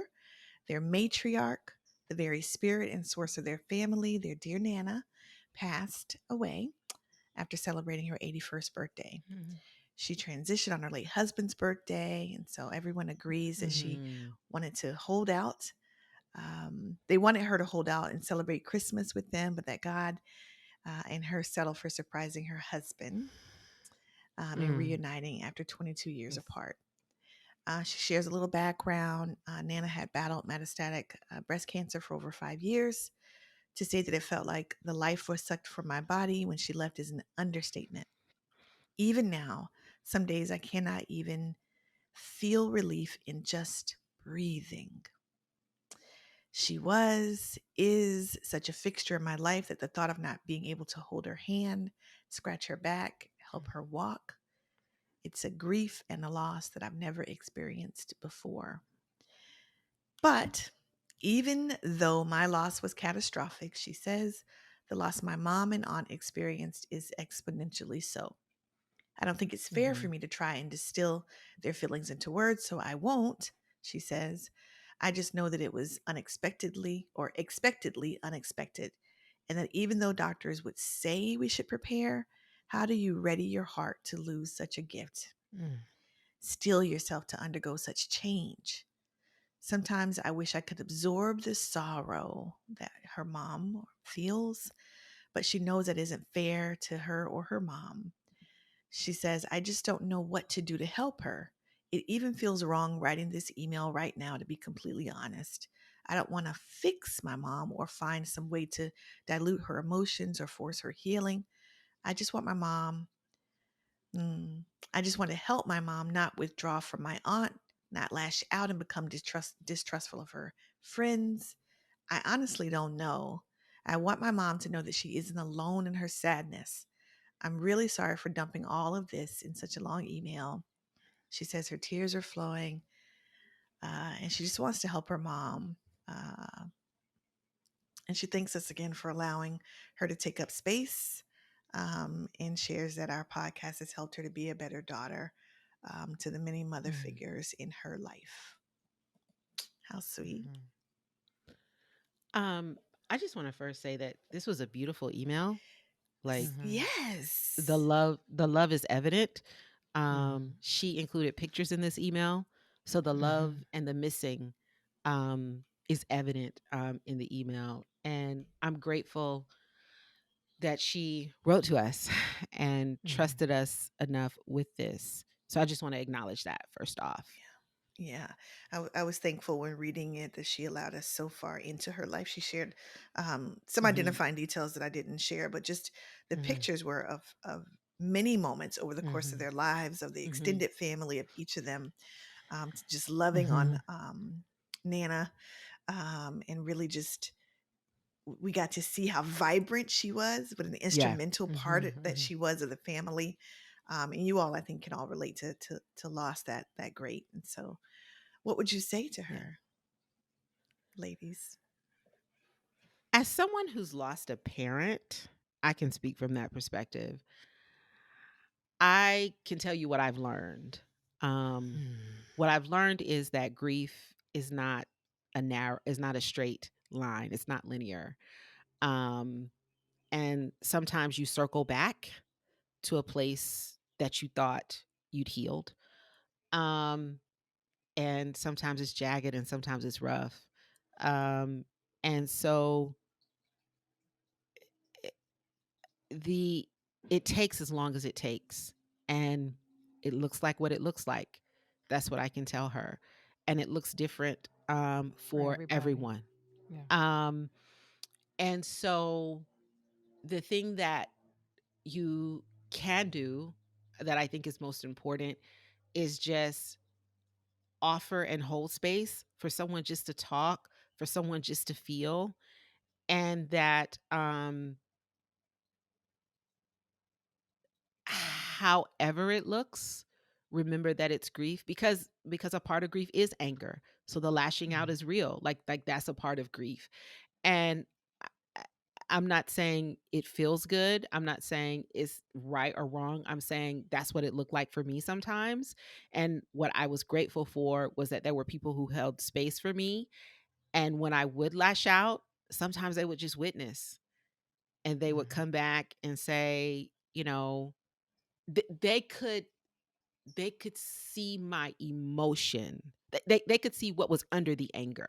There were people around me who could see what was underneath the anger. And so they didn't necessarily take that anger personal because they could see what was under it. And so sometimes that may be how you have to see your mother, as someone who is grieving. And it looks like what it looks like, and it takes as long as it takes. My father died 16 years ago, and this weekend it felt like yesterday. So that, one of the things that I loved, and Thea did this for me, is that my father's funeral was very difficult for me, because I felt unseen, I felt unheard, I felt like it wouldn't have been what he wanted. And Thea said some things about the person planning the funeral. And I just remember bursting into laughter, and how good laughter felt.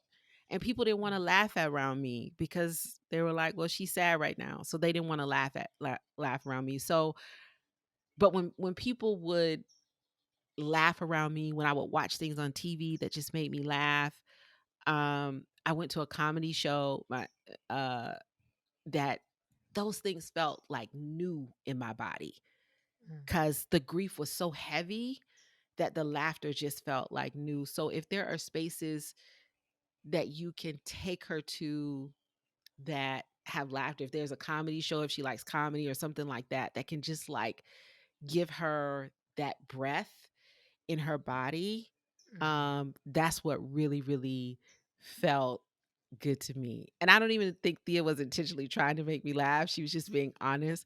But I let out like the biggest, deepest laughter. And I know at the end, I was like, I needed that. I needed that so, so badly. Yeah. No, that's so good. So everything Crystal said, and I want to offer that two things. One,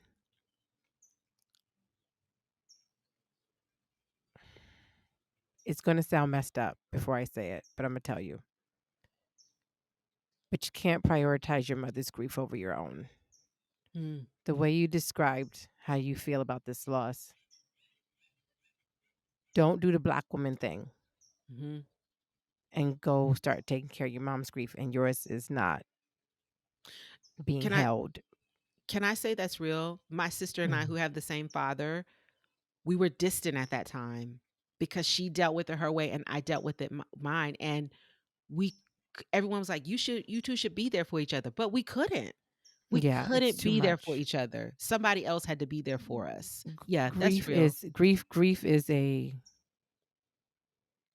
season of life. It's an important teacher, and the lesson that you're going to get out of it is very different than your mother's, and it's a season of witnessing.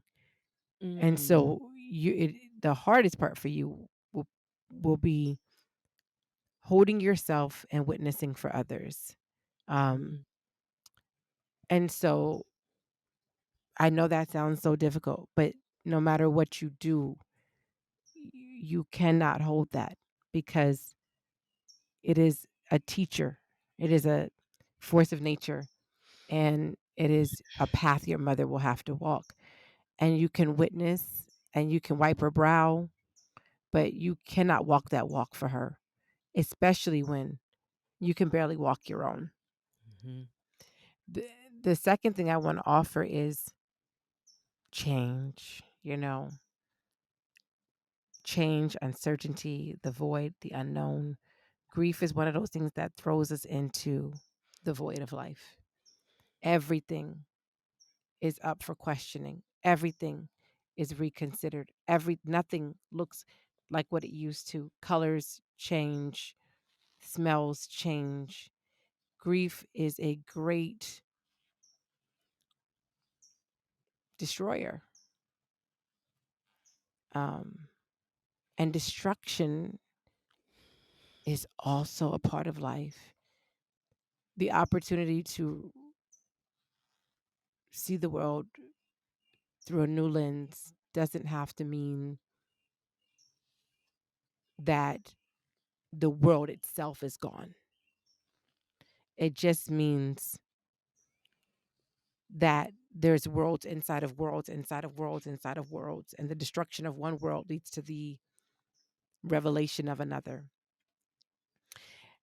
So how I always advise getting through this, and how I've gotten through some really difficult moments, but particularly in the last year, is I only hold a single thought. Your mind will be flooded with thoughts, ideas on what you should do, what you could do, what you should have done, what you would have done, what you want to do, choose one and don't let it go. That one thought can be if all things work together for the good. That no weapon formed against me should prosper. That one thought could be, let it fall. I've never seen the righteous forsaken. That one thought could be, let it fall. A new world is coming forward. And whatever it is for you, hold it, because you won't always be able to see that. But your only responsibility, and I want you to hear, is to hold the thought of God. You don't have to construct it. You don't have to build it. You don't have to feed it. You don't have to sustain it. But you hold context for what we know about grief, what we know about destruction, what we know about change, which is rebirth, transformation, alchemy, and new world. That thought holding, that single thought, is the seed for the new world that you will find after the season. But you got to hold the seed, and you can drop the seed thinking about all these other things and all these other people and all these, but your only job, sis, is that seed. That I know after this, there will be a new world, because that is the cycle of nature: life, death, rebirth. There is no death without rebirth. There is no destruction without reconstruction or evolution. And so this is an evolved process, and it's going to look complex and sticky and weird and crazy, but you only have to do the one thought, the single thought. The power of a single thought is immeasurable. And whatever new world you and your family step into, it will be because you held that seed. And that is how you help her through her grief, but that is also how you help yourself through yours. I love that. I love that. Why am I going after the therapist? The hell was I thinking? I don't know, Nikisha. I'm sorry. I don't know how that. Okay. I will correct that next time. Sorry, Keish. Okay. I hope that made you laugh, listener. Listen, everything they said, I absolutely was going to say, as a person who has not lost a parent yet, have certainly lost a grandparent who was really, really close to, probably the closest person I was to in the world. I can relate to your loss. And I've also had a front row seat to my mother losing both her mother and her child. And that's deep, is what you're witnessing. And I had a few thoughts that weren't already captured. But the ones that are rising up in this moment are that your mother's relationship with her mother was her own. It was her own. They have they had a unique relationship, separate and apart from you, even if it didn't feel as such. Sounds like you were able to witness a lot of it, but she's going to grieve parts of that relationship that you may not even be able to relate to. And so much of this is her own journey. And there's not much you can do about interrupting that grief or holding it for her. That wouldn't be to the detriment of yourself and holding your own grief. As Thea said, it's really important to kind of feel what you feel and sit in that space and hear me well. If you shelve it, it will come back. And that thing hits hard later if you don't process it in the moment and continue to. It comes in waves, as you might have already experienced by now. Anniversaries. And It's been several months since the loss, so you probably have noticed the waves. That first holiday, I'm sure, was hard, and there will be others. But there will be some where it almost feels okay, and then not so much, and it will come again and again. But each time, you're reminded, as Thea said, that birth and life and newness comes from the loss as well. This piece, I wasn't sure whether or not to say, and this is kind of the final thing. Well, no, there's two things. This piece, I wasn't sure whether or not to say because I don't know your family. I don't know you all, but I do know that through the losses I've watched my mother endure, it has made her a better mother to me. And so, I couldn't see that at first. I thought she is broken.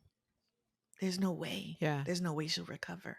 But she was able to find herself, find a new path for herself. And that new path allows her to show up for me in a way that she couldn't have before experiencing those losses. And that's what I hope for you. That's what I pray for you. And the last of which that we all have the privilege of seeing in the pictures is that the legacy that your Nana left, it lives. It's going nowhere. And you are evidence of that.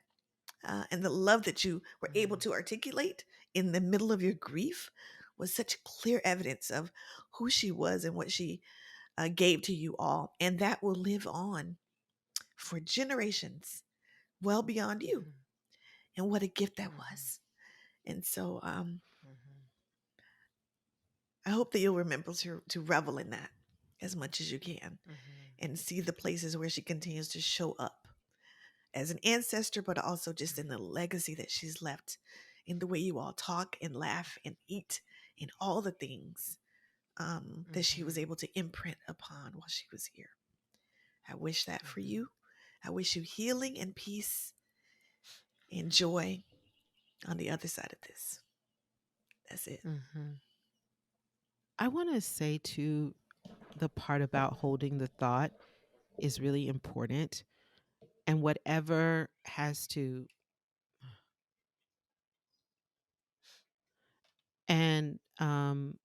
whatever has to,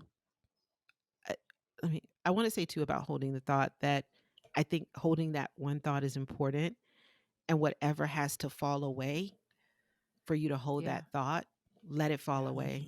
Yeah, it's a part of the process. It is. So many times I felt the need to hold it together, and I got to the point where I just couldn't. So you're going to see your mother letting things fall away that used to matter to her so much, and just witness. Just witness. And for you, whatever has to fall away for you to hold that thought, let it fall away. Yeah, let it fall away. I not now. I'm saying that very quickly. At a certain point, when you're ready, when it feels aligned, please write us back. And if you're interested in ancestor work, let me know. And then we can talk about how this relationship never ends. And if you're open to it, I would love to gift you a copy of Blood and Bahareke, because it's specifically around some of what Nikisha was sharing about legacy and the way we eat and the way we talk and the way we walk and the way we wear our jeans. And I think it's just, yes, it could be a great distraction when you need a little moment of distracting, but also you may find ways of identifying inheritance that she has left for you that is in a non-capitalist way, right? Is in the way you chew your gum, is in a, in a rock, and anything, in a story. And so it's nice during the grieving process to gather all forms of inheritance that, are sacred. And so I'm open to that as well, but we'll wait to hear from you and what you're comfortable with. So I wanted to put that out there. I love that. And thank you so much for writing us. Thank you so much for writing us. It was the right moment. Whew. All right. Okay. I need a nap. Yeah. Yeah. Okay. I need a nap. Same. All right. We'll close it now. Let's go to. Yes. All right, good people. Follow us on Instagram at Dim Black Mamas Podcast. And if you don't want to miss a minute of the magic and stay up to date with everything we're conjuring, be sure to sign up for our newsletter, The Mothership, which drops in your box twice a month. That was so good, Nikisha. You did so good. You did so good. You did so good. And don't forget to check out our website, www.dimblackmamas.com. You can also send us your thoughts about the show, show us some love, and ask some questions at magic@dimblackmamas.com. And be sure to listen and subscribe to our sister podcast, Shaping the Shift. And if That's me. Yeah, that's Thea's podcast. And her anniversary is coming up. So in May. take the month of May to binge. Take the month of May to Yes, binge. please. And if you're a Black mom in need of love and support, join the new app for Black moms, Meet Akina. That's AKINA, founded by Black mom and entrepreneur Lee Butler. Meet Akina is the new social media app for Black mamas, Black bonus mamas, and aunties. Finally, if you're a Black podcast, get your tickets now to Black Pod Festival, hosted by Black Pod Collective, going down in the ATL Memorial Day weekend, May 28th through May 29th. And we'll be speaking there. We're hoping maybe we can get Nikisha in the building, but we'll see. I would love that. All those links will be in our show notes on our website at DimBlackMamas.com. That's DimBlackMamas, DEM BlackMamas.com. And in closing, does everybody, Nikisha, you ready? No, you got your word? No, I ain't ready. Oh, I ain't ready. Wait, what is? Oh, I think I know my word. I got a new one? Okay. Crystal, no. next time just put. I just had to remember the old one in the notes next time, Crystal. It's 11:11, so you got to do it now. Oh, out here it is. Stop, y'all. Okay, so Nikisha still does not have a word, but it's okay. It's okay. So in closing, we wish. Is it okay in April? In April, almost May. See, Nikisha, it's okay. It was resolved. Nikisha knows. Well, we gonna keep resolved, but it didn't Are we work. gonna keep saying things are okay? I just want her to get better at her craft. Nikisha knows the context. She just doesn't know the exact word. I'm gonna so get the she's kids in synonym alignment. finder. She just has to find the word. I'm gonna come back with it. What's the? Okay, just tell me the context when you get a chance. Okay, so in closing, I'm so sorry, y'all. I'll be outside in this nature. Let's start. Go ahead. In closing. People on YouTube are getting the best. The people listening on their app, y'all will get that cat be big. YouTube, it sounds like a griffin landed on top of mine. What is happening? What are they feeding him? Sorry, I don't. He's big as fuck. Let me tell you, the folks on YouTube will get the whole show. But in closing, we wish you expansion, fun, and fill in the blank. Whatever Whatever you need. Whatever you need.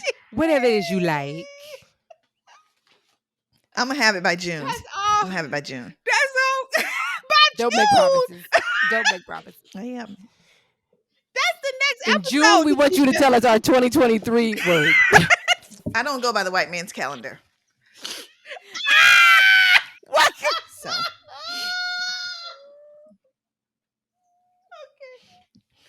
Okay. You go by the fiscal calendar, July 1st? That's y'all still a stick white to man's that. calendar. If y'all That's want still a to, white man's I calendar. will have it by. Time is a concept. Let's go. Time is a social There you construct. go. Okay, that's all we got, Black Love people. y'all. We ain't got no more. Namaste. Oh, we love you and we need a nap. Namaste. Namaste.